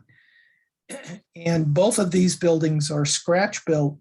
You see the Brooklyn car, the green car, kind of peeking out from behind Walgreens. And just one note about the Bank of America building. On the prototype, there were these stone panels, which you can see in the picture. And I used 60 grit sandpaper to replicate the stone panels. And that worked out. I was trying to think about what can I do there. And 60 grit sandpaper really did the trick. And the rest of it is, I built a jig in order to build the windows. And I made however many I needed, 16, probably close to 20 windows for that particular building. The Bank of America canopy that I was able to get off the internet. And then for Walgreens in front, again, scratch built, and the polished stone is actually a tile flooring ad that I got off the internet. And once I cut out the windows and the door, I added that paper. Then from the back, cut the paper out where the windows and doors are, and then very, very lightly scored in the mortar lines. The Walgreens sign was custom made, and the awning was really a very simple build, very straightforward. What was interesting for me was learning about the picture windows line from, I think it was City Classics, where you don't actually have to build an interior. You just put these are to scale lit from the back windows that go, as you see them here. And when they're lit, they really get the job done. Hotel Whitcomb is an Ashmore Hotel build. The only thing I did here was leave off the very top of Ashmore Hotel. But again, you'll notice a couple of things. And by the way, this is a great kit because it includes parts for 3 different eras. Like if you're modeling in the old era, it has windows and doors for that era. So I was able to, I didn't know that at the time, but when I bought the kit and noticed it came with all these other materials, I used those other materials elsewhere in the layout. But again, what brings this building to life are the vertical blade sign, and then the entrance itself, the entrance itself, which again I had the freelancer do for me. The little taxi in the front there, it's actually an electric utility vehicle, but you can read the writing. So I thought, all right, it says, Bay Area Taxi Company or something like that. I added the little taxi herald on top of the car, and then the bellhop is helping the passenger, load the car. And then the other interesting element here, you'll notice on the prototype in the center are these flags that come from various cities or countries, I should say, all over the world. And I was able to get those off the internet, and that added, again, some authenticity to the structure. Oasis and 7-Eleven, this was scratch built, and I just like the look of this building. It's very interesting. It's tucked between two big buildings on Market Street. Here's the Boston car in front of it on the right. Unfortunately, 7-Eleven has since gone out, so that's closed, but Oasis Grill is still there. And here, this was also a scratch build, and you notice the ribbing and other detailing on the model. But I thought it was kind of a cool looking building, and it worked in this particular spot. Next to it is on the right, you can see in the back is Pete's Coffee and Tea, and that's a very popular coffee shop in San Francisco. Burger King, this was voted the worst Burger King in the country. It was open maybe, I don't know, it was probably open a year while I was doing my research. It has since closed. I'm not sure what's there now, but this was also scratch built, and you can see the windows and the door and the windows. That also came from the Hotel Ashmore kit from one of the ears that I did not use. The sign itself, the Burger King sign, I used very thin styrene, and what I did here was apply dry transfers to the styrene, and then very carefully and somewhat methodically, I cut the lettering out. It took a while to get the hang of it, but I was able to get the Burger King letters close to the prototype. And then I simply added, the kind of signs and advertisements you might see, at a typical fast food restaurant. This building is one of my favorites. This is the Pacific building, very prominent on Market Street. Here, I used 2 Y Supply Magnuson model kits that I was able to find on eBay in order to get the wider footprint that I needed. This is a very prominent, statuesque building, if you will. And you'll notice on the where the stores are, Old Navy and Levi's. Now on the prototype, Levi's is to the right of Old Navy, but I couldn't quite get the whole thing in without getting a lot of distortion. But in any event, to do the lower, the storefronts, I use the side walls of the Magnuson kits to create the storefront, and then I merge them together. I love Magnuson kits. I think they're wonderful, and you can, they're out there. You can find these. And this build, I was very fortunate that it took me about 6 months to find the second kit. But I knew early on in the project this was what I wanted to do. So, when it was time for this building, I had both kits and was able to, to do this. In front of the track, and this is another article that model railroaders purchased, I wrote an article on the E-Trade build. This was 3D printed, the E-Trade building. There was just no way I could possibly do this myself. So I wrote an article on really the sort of the technology of, I shouldn't say the technology, I wrote an article on working with a 3D designer, CAD designer, local, close to me here. And he was able to design the kit or design the building, and that's 3D printed. I also added the Ruru Kitchen food truck, which in real life is actually next to the E-Trade building. And I found this food truck lower right corner, Spicy Sanitas. And so I simply removed the sign and gave it a paint job and added the Ruru Kitchen signing. And so it's now a Ruru. This was a truck bash rather than a kit bash. But the only thing that I discovered after I did this, and this is just one of those things that I never really realized until it was, I'll say it this way, it was almost too late.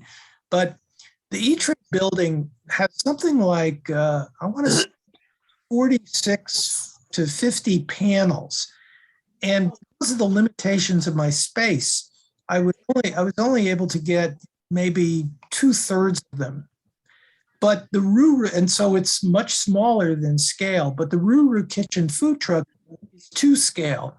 And so they don't quite look correct together. Either the truck is too big, which it isn't, or the building is too small, which it is.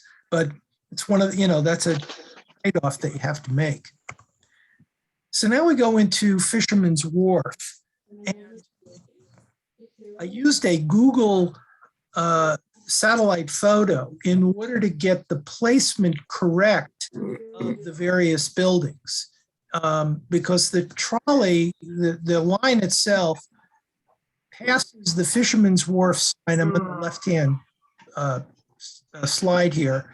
And it circles around, and you can see it goes past the building. If at the very upper left corner of the Google satellite photo, you see that building with the green awning.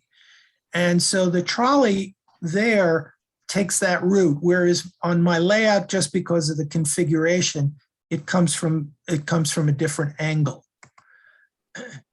But the sign itself, this is the famous iconic sign. It's 3D printed. I got a kick out of how the CAD designer managed this. I took the picture on the right. Look at the image on the left. But I took the actual photograph of the sign on the right side of that screen. And I guessed that the guy standing in front of it was 6 feet tall. And the CAD designer then did the rest. He created on the left side of that screen, he created the image and then printed it. And I was able to have the freelancer on the right side create the Fisherman's Wharf San Francisco with the crab in the middle sign. It's a pretty iconic point on the F line. The first building that the trolley sees when it enters Fisherman's Wharf is the Holiday Inn and Denny's. And here's how I did the window, which became the prototypical element. This is a DPM kit bash where on the left side, I'm in the center slide here. On the left side, the window that comes with the kit, and then the insert of that goes into that picture window is on top. I snipped a few of the mullions.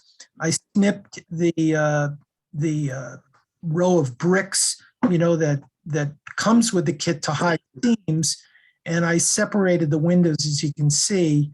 On the right side, the air conditioning vent is a piece of clabbered styrene. So I was happy with how that all came together.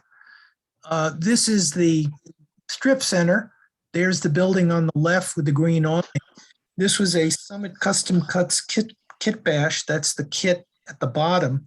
And I made a lot of modifications to that in order to duplicate the prototype. 3 other smaller buildings, Latte Express, Aroma Tea Shop, and the bike rental store. These were, I had some Magnuson walls left over from earlier projects, and I simply fashioned this row of stores. Supreme Crab is really one of the main structures on the whole layout, and this was a very interesting building to model.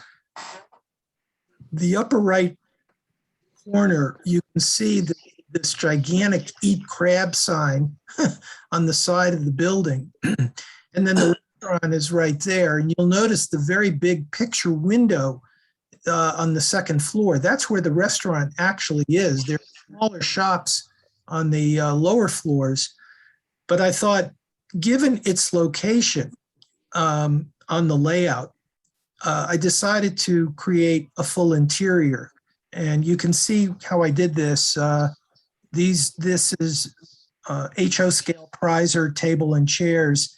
The red gingham tablecloths, I printed off the computer, scaled them way down, sanded the back of them, and to make them very thin. And then I pasted them on top of the table so it would look like, red gingham check tablecloths that you might see in a fish restaurant. And I also added the blue crab sign and a couple of other signs just to give the restaurant a personality. And at the back of the restaurant, on the left side, I again went to the internet. I got some pictures of bars and scaled them way down and put a bar in the back of the restaurant. Parking lot is another feature that's important. The entrance to the parking lot is on the left, and that was a very simple scratch build on the right. And that gets, that allows cars to come in and out. There's a little Prizer figure standing in the, where they collect money. But I really enjoyed building the parking lot. It was, it's a parking lot, right? It's plaster and it goes quickly. By the time I got around to the parking lot, I was kind of fried on building structures. But so what I did here was simply plaster it in. The fence is scratch built. Luke Towan, LukeTowan, he has done some wonderful instructional videos on YouTube. And I simply followed his guidance, how he did it in order to build the chain link fence. Some other details I included, there's a pay kiosk that's on the left side. That's the actual kiosk. And so I built that little model. The woman is standing paying her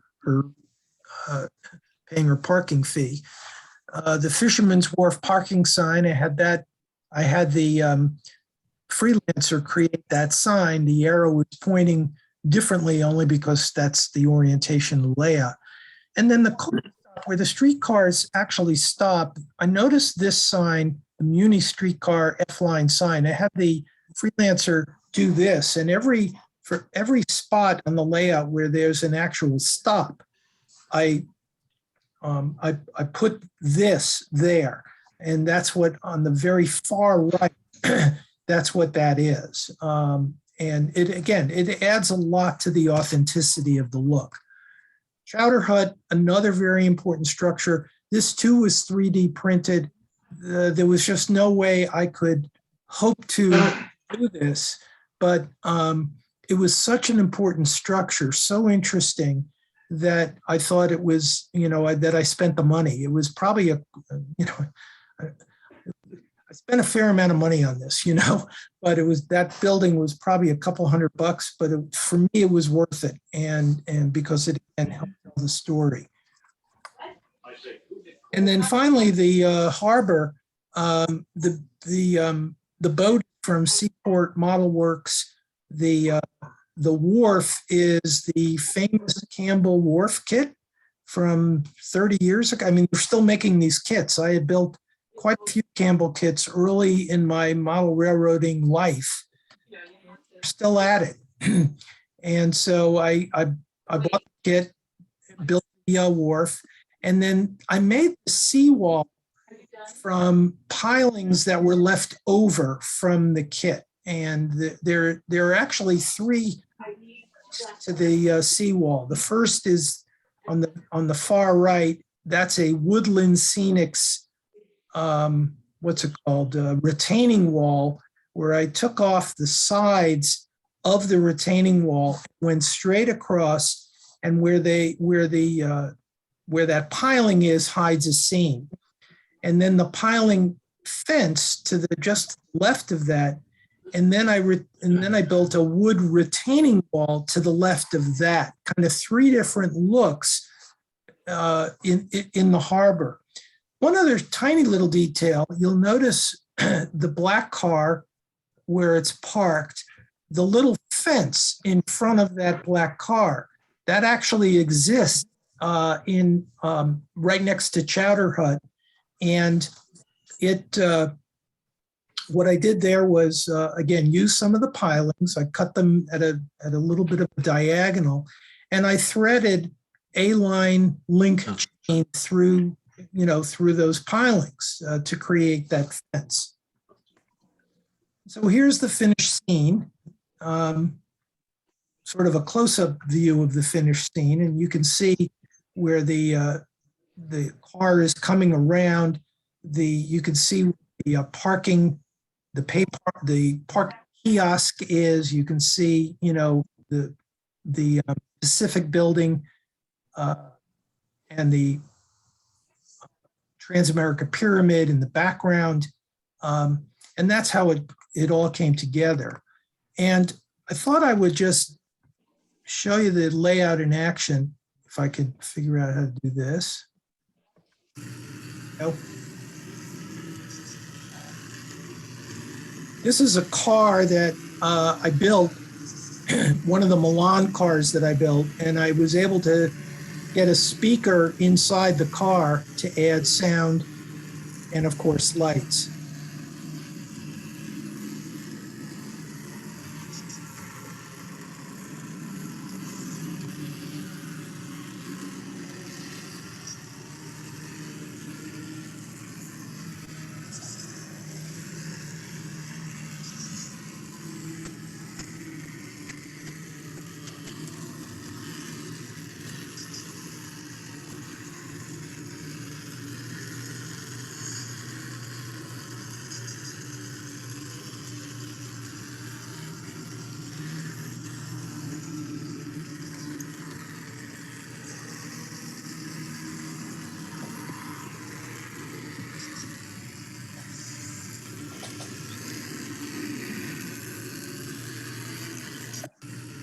Whoop.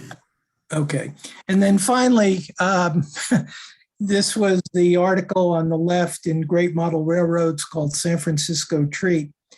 And last year, you all may think Reggie Jackson is Mr. October. It turns out I think I'm Mr. October. At least I was in 2020. Model Railroader chose one of the photographs from my article from July 2018. And they gave me a full month. So it's been a wonderful ride. Let's see if I can. Let's see. Let me just do this.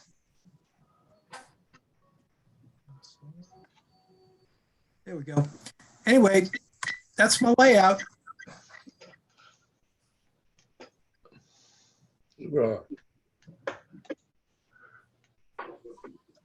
Harvey, that's hand-laid ore track. I don't see where we can applaud there. What was that? Rich, you asked a question. What was that? That's hand-laid ore track that you use? Yes, yes. And you're going to put some seals on the pier? If I can find them. I'm still looking for Segway riders. Fabulous layout. They're really nice.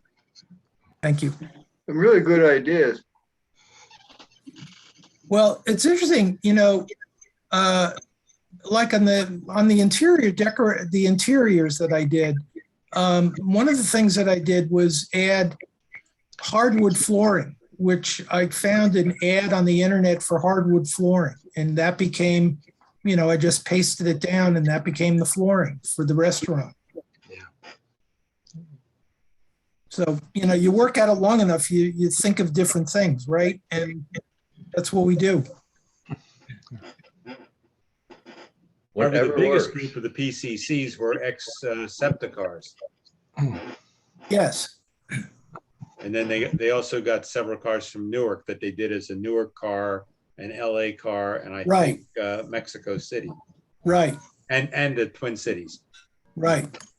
But that Walther, the Ashmore Hotel, is a great building that I used it to stand in for the Gimbel's office building at 9th and Chestnut. The thing, of all of the things that, in my opinion, okay, for me, and of all the things that help tell the story with the signs, the building signs, because that really helped lock it in.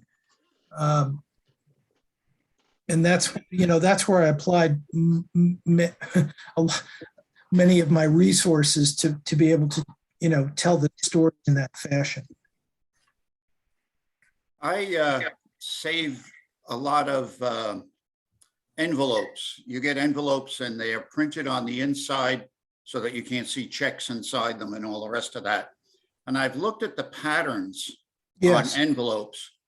And I got one about a week or so ago, and I looked at it and it looks just like tile flooring. Correct. Right. And, like maybe 6-inch or 8-inch tiles, scale they would be. And to do a very simple flooring is to just have plain styrene or cardboard or whatever the floor, and to just cut that out really carefully and glue it in. And in seconds, you have a tile floor for interior detailing. Right. Cost you nothing. And and some of the other patterns that I saw, I thought might work on walls for interior detailing. Just a There thought. is, the internet is full of everything. I mean, you could just go to the internet and find so much, whether it's flooring ads or whatever it is. I mean, you'll find what you need, and then of course you can change the size appropriately for your scale. Have you found a good front end thing of that theater with all of the Art Deco stuff that you could at least paste onto the front of the building? Right. I did not want to risk ruining that kit trying to freelance that. So I said, no, I'm just going to cut the window out. The one thing that I really found to be very interesting, Harvey, was that you didn't exactly model the buildings that were there. You got an image that someone would look at it and go, oh, that's that Burger King on such and such a street. Yeah. And because that is such a problem when we try to scale things down, is how do we get a prototype building, the essence of a prototype building, without having to use up a whole lot of real estate and so forth to do it. I thought you did a beautiful job on that. I really like that. Yeah, again, small layout, small buildings, right? And especially, that's where a lot of the planning has to come in, because a big building would look terribly out of place on my layout. It might look perfect on a big layout, but so I chose structures that would kind of fit in correctly and look like they belonged. And in fact, the building, one of the decisions I made, on that center building, the Bachman Metropolitan kit actually includes a second, actually level there of like 6 more stories to that building. And I said, that's just going to kill the whole scene. So I took that out. Harvey, George Huckabee, who's a great friend, didn't do Yeah. you a huge favor because modifying those cars to take the sharp radius is really easy. Well, let me say it this way, Rich. I was And a I little love George. spooked. Right. I was a little spooked in the beginning, and then saw what he did, and so I did buy a couple of cars from him. But when I started building, in fact, Bob was very helpful. Is Bob still on, or did Yes, he is. Oh, there you are, Bob. Yeah, I took your advice on the Bowser drive, and I'm still between other projects. I think what you told me to do will work, because I widened that opening as much as I could without the floor coming apart. Yeah. Made especially on those metal tabs that you told me to take care of. That's going to help immensely, and the car will work. We spent this afternoon doing that Yeah. with a car that was complicated because it was also skirting over the trucks. Right. But I had a ball. It was a 7-year project. People ask me, what am I going to do now? And it's a good question. I don't know. Anybody want to buy the F-Line?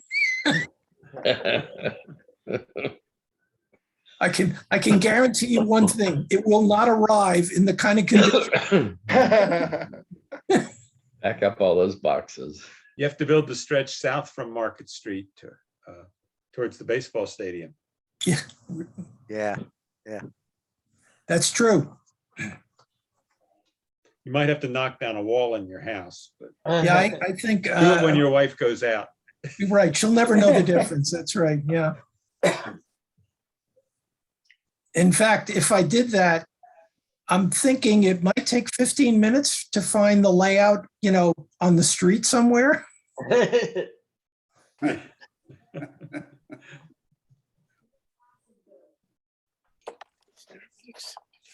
Nice presentation.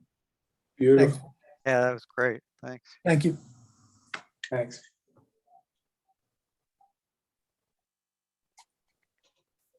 I have a quick question. Was the F line an original trolley line, or is all the track new? I don't know the answer to that, other than I believe it was new because they added Fisherman's Wharf in 2000. So I believe that the bulk of that was new construction. After the earthquake and the Embarcadero Expressway collapsed, that was all cleared. And then the line used to end at East Bay Terminal. Right. And then they added the trackage north along the Embarcadero to Fisherman's Wharf. Right. And now they've added it south to the baseball stadium too, maybe a little beyond. I didn't know that, Rick. Yeah. So It goes where past Market the Street stadium. turns left, instead of turning left, there's a section that goes to the right where the Correct. stadium is? Yeah. Okay. Yeah, That's and it goes in past fact, the Harvey, I don't know if stadium. you've We looked rode on it down the- to the stadium. on the Muni website. Right. There's a thing on there that shows all the cars in service moving along. It's Correct. Right. it's kind of fun to watch when you have Right. nothing else to do. Yep. Yeah, but the Yeah. Market Street track was basically connected to the Twin Peaks Tunnel. And that was the main line for the lines that went out to the Sunset District. that they Until rerouted the subway. Market Street subway was built. But instead of going to the ferry terminal, it basically went to the Trans Bay Terminal, which Yeah. I think has since been torn down. Yeah. But when they first put the F line in, it went from the Trans Bay Terminal to Castro. It just ran on Market Street. Yeah. But Right. it just went on Market Street. See, and I guess basically the original plan was when they connected the Twin Peaks Tunnel to the new subway, for the Muni Metro, that basically they were going to get rid of that temporary track, the track on Market Street. And that was just a trackless trolley line. It was like the 8 trackless trolley. It was really the local service on Market Street. And they get that idea. I think it was Senator Feinstein when she was the mayor. I think she had the idea when they had taken the cable cars out of service for rebuilding, that they wanted to have something, and that's where they got the collection of cars and put them on the track on Market Street, the surface track on Market Street. And the fans had a big impact, the Market Street Railway Association. Yeah. Were major movers and shakers on the whole thing. And then the cars became available from Milan, from Philadelphia, and then they just kept adding. Australia. Yeah, there's 1 or 2 from Melbourne, I think. What I like is that the Market Street line is a prototype justification for those of us who are not modeling a specific city or that, but I happen to like a Cincinnati car, but that Brooklyn car I like too. That's right. They don't all have to be PCCs, and they're not all accurate in that some cities like Brooklyn did not have the standee window versions of the PCC. They had the models prior to that until Mayor LaGuardia, who is a great enemy of traction, caused all of traction to disappear from New York City. Yeah. But it's fun to be able to run your collection of cars. I've got several Corgis of lines that I happen to like. Whether they happen to be prototypically accurate or not, I'm not worried about it. Yeah, I'm sort of the good enough school. You know what I mean? It's or close enough is good enough. It's just, how I do it. I could never, it would take me, the collective knowledge base that you all have about Philadelphia and track, I could live to be 200 and I would never have that knowledge. Some of us are getting close. At least 200. What is the average age of this club? I don't think you want to know. I just wanted to let you know it's a great model for a real city. It really is. There's a lot of a real love of work and or work of love, and it's a work of a lifetime, really. Yeah, thank you. Okay. So anyway, you asked the question. The Market Street trackage was supposed to be retired when they opened the subway. I think they were supposed to close it around 1973 or thereabouts, okay? It got delayed. They kept it going temporarily, and when you were in San Francisco, did you notice the Muni Metro, the streetcar system? No. They have a real subway surface system that routes J, K, L, M, N, etc. And that's where they used to run, was on Market Street. They went from the Trans Bay Terminal, which is at First and Fremont, and they went down Market Street through the tunnel, out through Twins Peak and west from there, okay? So what happened was the city... Except for the one line that ran through the Sunset Tunnel. Yeah, and the city thought that the track on Market Street could be an asset. And there was a lot of public effort, if you will, to create what was then called the Trolley Festival. Okay, it all started because in 1983, the city of San Francisco had to close the cable car system and completely reconstruct it. They were going to lose it for 2 years, and of course, they're worried about what people were going to go to visit in San Francisco if there are no cable cars. So they decided to use the streetcar track as a substitute for 2 years. And that's what later gave birth to the F line, When it first opened in 1995, it operated from Castro, where you were. That was a loop they sort of created for that later on, okay? And that went out to the terminal, the Transbay Terminal. Transbay Terminal was closed late 90s and replaced with the trackage that extended to the Fisherman's Wharf. That was all built brand new. It used what used to be at one way back some SP railway right of way on the Embarcadero. Okay, and that's how it goes from Fisherman's Wharf now down to the ballpark. That used to be the SP switching trackage on the Embarcadero. Okay, so anyway, when they extended the service before they had the PCCs that were brought in from Philadelphia, they had a few of their own, a few they got from around the world. Okay, there's this outfit called Market Street Railway. That's the governing body on the F Market line, still is. Okay, and they bought I forget how many cars. It was like 15 cars from SEPTA, 93 and 94, and that's what they opened the F line. The F line itself replaced a trackless trolley route, used to be the number 8, that went from Castro to the ferry building down the end of Market Street. You clear so far?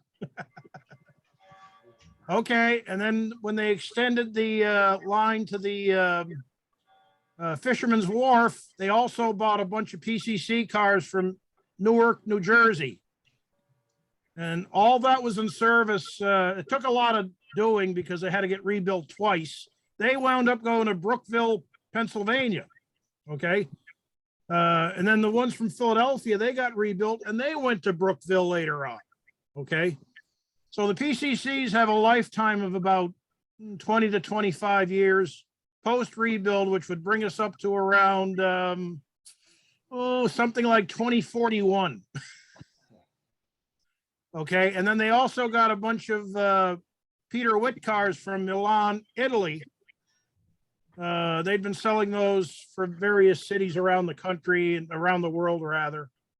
So anyway, the whole fleet, I guesstimate, is probably something like 35 cars, something like that. Okay. And it's one of the biggest attractions to visitors, anybody that comes to San Francisco. Right. Like everybody else, their big problem, Muni's big problem, is finding and keeping enough people to operate the F line, the E line, and the cable cars, especially the cable cars. They have really a lot of problems getting people to operate the cable cars. Okay. Hard work. Yeah. Well, in this day and age, there's an awful lot of issues, if you know what I mean. A lot of issues. Okay. Anyway, that's in a thumbnail about the F line. There's a book about it from Peter Ehrlich, if you're interested. You can look it up online. His name is Peter Ehrlich. And he's got a thick book about the F line, tells you all about it. Okay. It's good. The Market Street Railway has a very nice website too. Mhm. And they do an annual color calendar, and their museum is worth a stop if you're in San Francisco. I think they'd actually be quite thrilled to see your model. And I wouldn't be surprised if, they either try to sell it, buy it from you, because they have a little visitor center off of Market Street at what's called Chi Way, I think it's called, right down the foot of Market Street. There's like a little museum there. Okay. And that would be a perfect addition to their museum. Yeah, you could knock out a wall, Harvey, and then take it out. Maybe it's not for sale. No, well, here's they the thing. probably make one of their own. That's what I'm saying. You got to be careful. They might not copy it there or something like that. Well, I've tried moving model railroads twice, and it just doesn't work. Doesn't work. Anyway, so no, great stuff. I'm sure they'll know about it pretty soon. Maybe someday you'll hear something back. I think Chris is showing the new. I see it. Yeah. Is that the calendar? Is that a calendar? That must be a calendar, right? For Market Street Railway, yeah. Right. Nice. I had a picture in one about 3 or 4 years ago. So they gave me a bunch that year. Are you stuck in that year, Rich? Yeah. I said a friend of mine who lives in the San Francisco area sends me one every year. I just realized that the printing was reversed in the picture, but you get the drift. Yeah, right. Well, if you guys are ever in the Boone, North Carolina area, let me know. Okay. We'll play with trains. I still gotta Hey, get to Charlotte. Harvey, how far is that from Hickory? From Hickory, it's about an hour. Oh, okay. So like going to Asheville, is it out that way? I'm sorry? Is it out towards Asheville or No, it's further south? no, it's northwest of Hickory, and Okay. Asheville is Due west. west of Hickory. Yeah. Okay. Yeah, my nephew lives in Hickory, so Yeah. we get down there sometimes. Okay.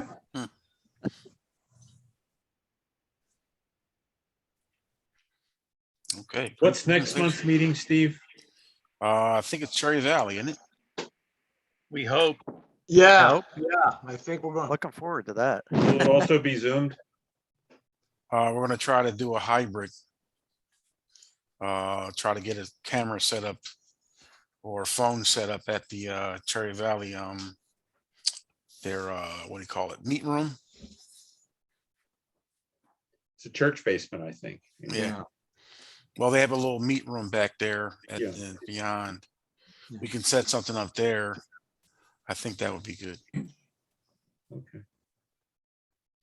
Yep. But good presentation, Harvey. Thank you.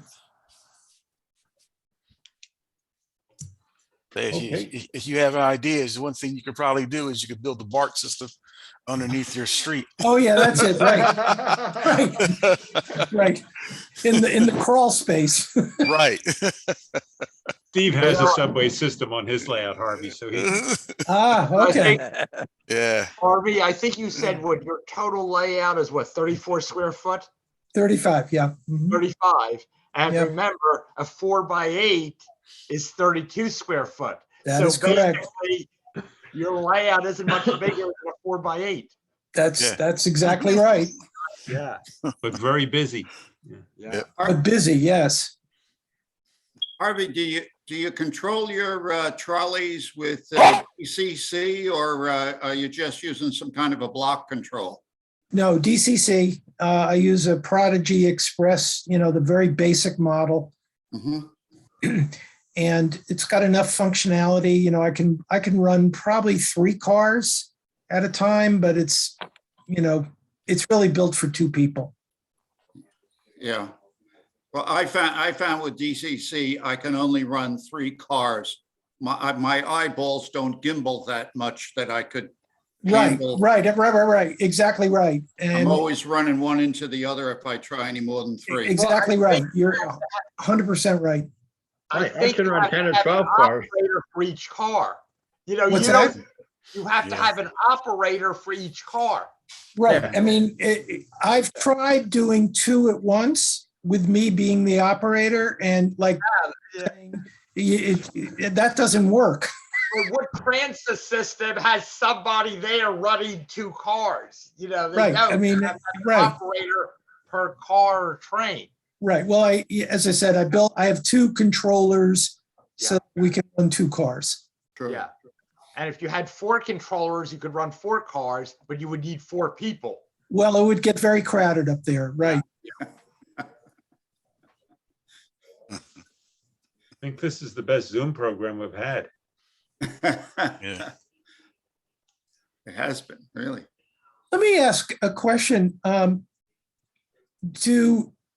again, newbie here, is there a plan? I'd love to see other layouts operating. Is there a way to share videos or whatever that we can all enjoy and learn from? Probably go to the there's, website. I'm sorry, go ahead, Steve. You could probably go to the East Penn website. There's a lot of links and stuff to other traction layouts on there. But are they operating though, or is it just photos? It's stills for the most part. Yeah, stills. Right. and- Right. Those I've seen. I just enjoy watching, layouts in action. Well, there are some videos out there on YouTube of the, like Yeah. the, you know, the. John, you have a modules, camera techniques. card too, don't you? Yes, I do. And well, I could take a minute and go downstairs and show you guys a camera that you can plug into your laptop. Let me go get that. Being you can plug it into your laptop, it becomes a camera for Zoom, you know, versus using the camera that's up on top of my laptop here. This has a cable on it and you could move it around, so you could Okay, John, go get it. do side shots besides Get it. what I do on the car shots with the X10 camera. But I think what you could do with the Zoom is use an iPhone for your Zoom camera to show a layout. But I think what it needs, you need multiple people. So you need somebody to operate the car and then somebody to hold the phone, which is the camera, and follow it around. Right. If you go to YouTube and look for my name, search for my name, Dietrich Dietrich, there should be a engineer ride around my layout. Was that done by Fagan, that guy Fagan? Yeah. Bill Fagan, I think. Yeah. went for- I saw yours, Bob. That was pretty cool. And Mike Junod had a nice Yeah, he did presentation. a thing for us one. Yes. Yeah. A few months back. And is that available on our website, Charlie? The archive from that meeting from like last January or February? Yeah, I'm not sure. I don't think so, but You know, I know Mike had it set up for a while that he had something where you could like log in and watch it when he was running it or so. And I don't know whether any of that's put on. And I don't know whether Bill Fagan maybe visited Mike. So Bill Fagan maybe has some. Well, he came to yours, didn't he, Bob? Yeah, He went that's to what I was Bob, saying. You yeah. gotta go find it. See, but I think all of Bill Fagan's, if you go to the Philadelphia division of the NMRA, you have all the Bill Fagan videos, and he's going around the country to railroad layouts and basically done videos. And he has some where it's a camera car that's pushed by the train, and then others that I think he calls a flyover, where basically you look at the layout overall while equipment's running. So most of it is, you know, steam and diesel railroads, but I think he does have some traction, and I think he maybe has Mike Janod's O-scale and Bob Dietrich's HO. If you go to YouTube and look at Bill Fagan, you will see all his videos. And the East Penn website also has Charlie's layout and Bob's layout. I don't think it has Mike's yet. Bill Fagan, is that the name? Yeah, Yeah. Fagan. Okay.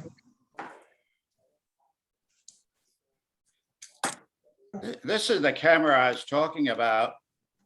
It has a standard, gotta find my camera there, standard USB. And it has a kind of a interesting bottom on it in which it could be mounted on top of a screen or anything else like that. Now, the limitation of this is you can't ride on the car, but for doing a general overall view of the layout and Right. vignettes, you could do that. I think Charlie's idea with the iPhone, their cameras, I think, are quite a bit better than this one. That's a good idea, Charlie. Might be something for us to think about. I bought this. Creating an archive of those. This one on the stuff's going to show up or What not. is that, Steve? It just Yeah, appears. it's a small Chinese camera. It's actually about 3 inches by 1 inch wide. I don't know if you can see it. It keeps on disappearing there.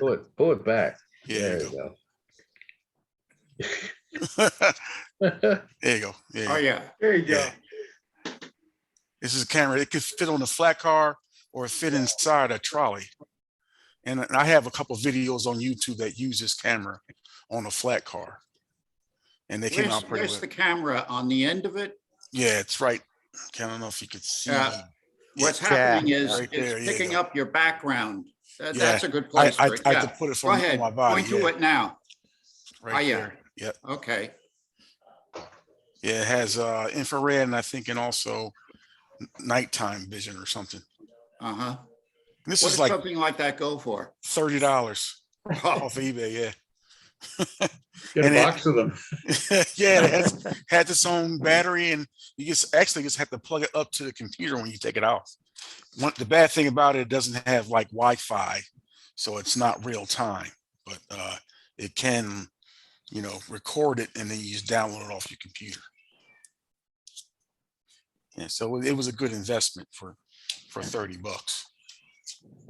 Get that on Amazon? eBay. Pardon? eBay. Uh-huh. Yeah. They might have it at that micro center in Oh, yeah. Yeah. St. David's. I got slightly lucky that the ShopRite supermarket happened to get a bunch of them as a one-time deal. ShopRite. Wow. How Hit many with a did bag you of buy, onions. Yes.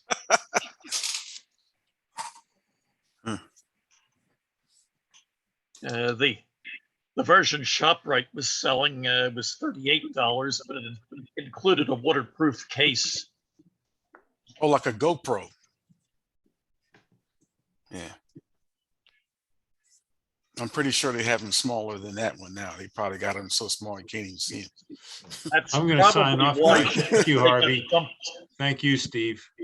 All right. Thank you, Thanks, Charlie. guys. Thanks. Okay. Some Philadelphia prototype news. Bud Breslin left a good deal of PRT and PTC records. Might answer some of your historical questions. I had wondered about conductors on the double-deck buses. I think I found out when they disappeared because I was looking at the Haverford Depot accident book. And until a certain date in 1928, I think January 12th, all the accidents have both a motorman and a conductor. Starting on the 13th, the accident on the 13th of January has only a motorman. But it's the Haverford accident book. And no trolleys in the 1920s. Another is the official SEPTA list of changes to the service under national city lines. Well, of course, most of it is changes to buses. It does cover the changes to trolley operations, like reroutings and conductors, and changes of equipment from conventional to PCC or to bus. His photographs were also quite extensive, and some of them are digital. How about the Bernie car number 1 coming around the corner at Richmond and Orthodox, probably a day before the end of Route 75 service. The trackless trolley overhead has already been erected, and so has the new overhead wire for the new turnouts to reverse the direction of trolley traffic on Orthodox Street. The old wire is still up, and the new rails are piled up in the foreground. I know he has other photographs for 75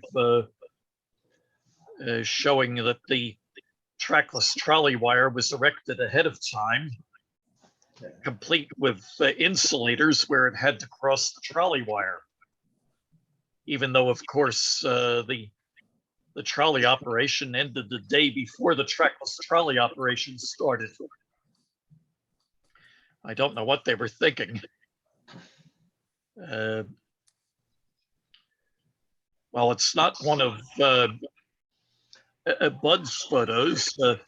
Somebody posted on the internet about 2 years ago a photo of the first 75 trackless trolley, accompanied by 3 tower trucks as it came eastbound across the Wyoming Avenue Bridge over Tacony Creek. Obviously, the coach had already made most of a round trip. But that almost sounds like Alfonsi was supervising things. For instance, Alfonsi was somehow involved with the first trips on Route 23 to the New Chestnut Hill Loop. He made sure there was a trouble truck following the trolley.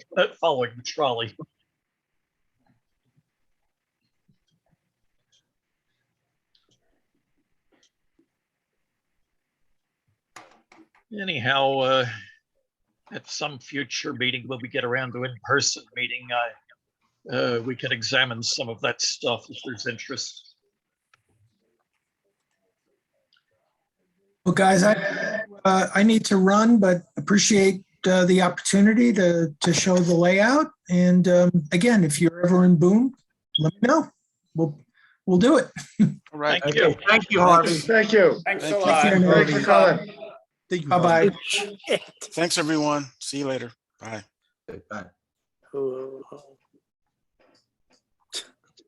I'll see you next month, I hope. Okay. See you, Jim. Yeah. Night, everybody. Oh, if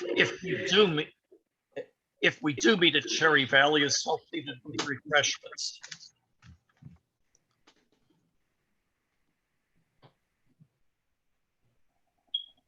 John Dunn said that at Cherry Valley, the New Jersey division is scheduled to have their meeting the next day at Cherry Valley. For those of you who are NMRA members, come across the bridge and join us. That's tentative. We're still working something out with the church there. But John Dunn said that there was an estate that became available, and he's going to have quite a collection of railroad books there for sale. And he said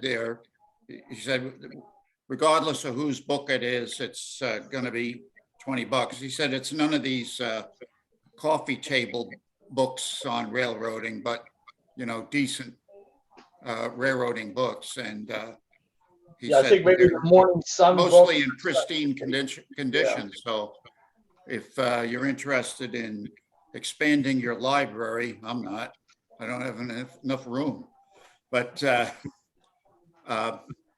that's another thing there. He may also have some rolling stock from some estates there. So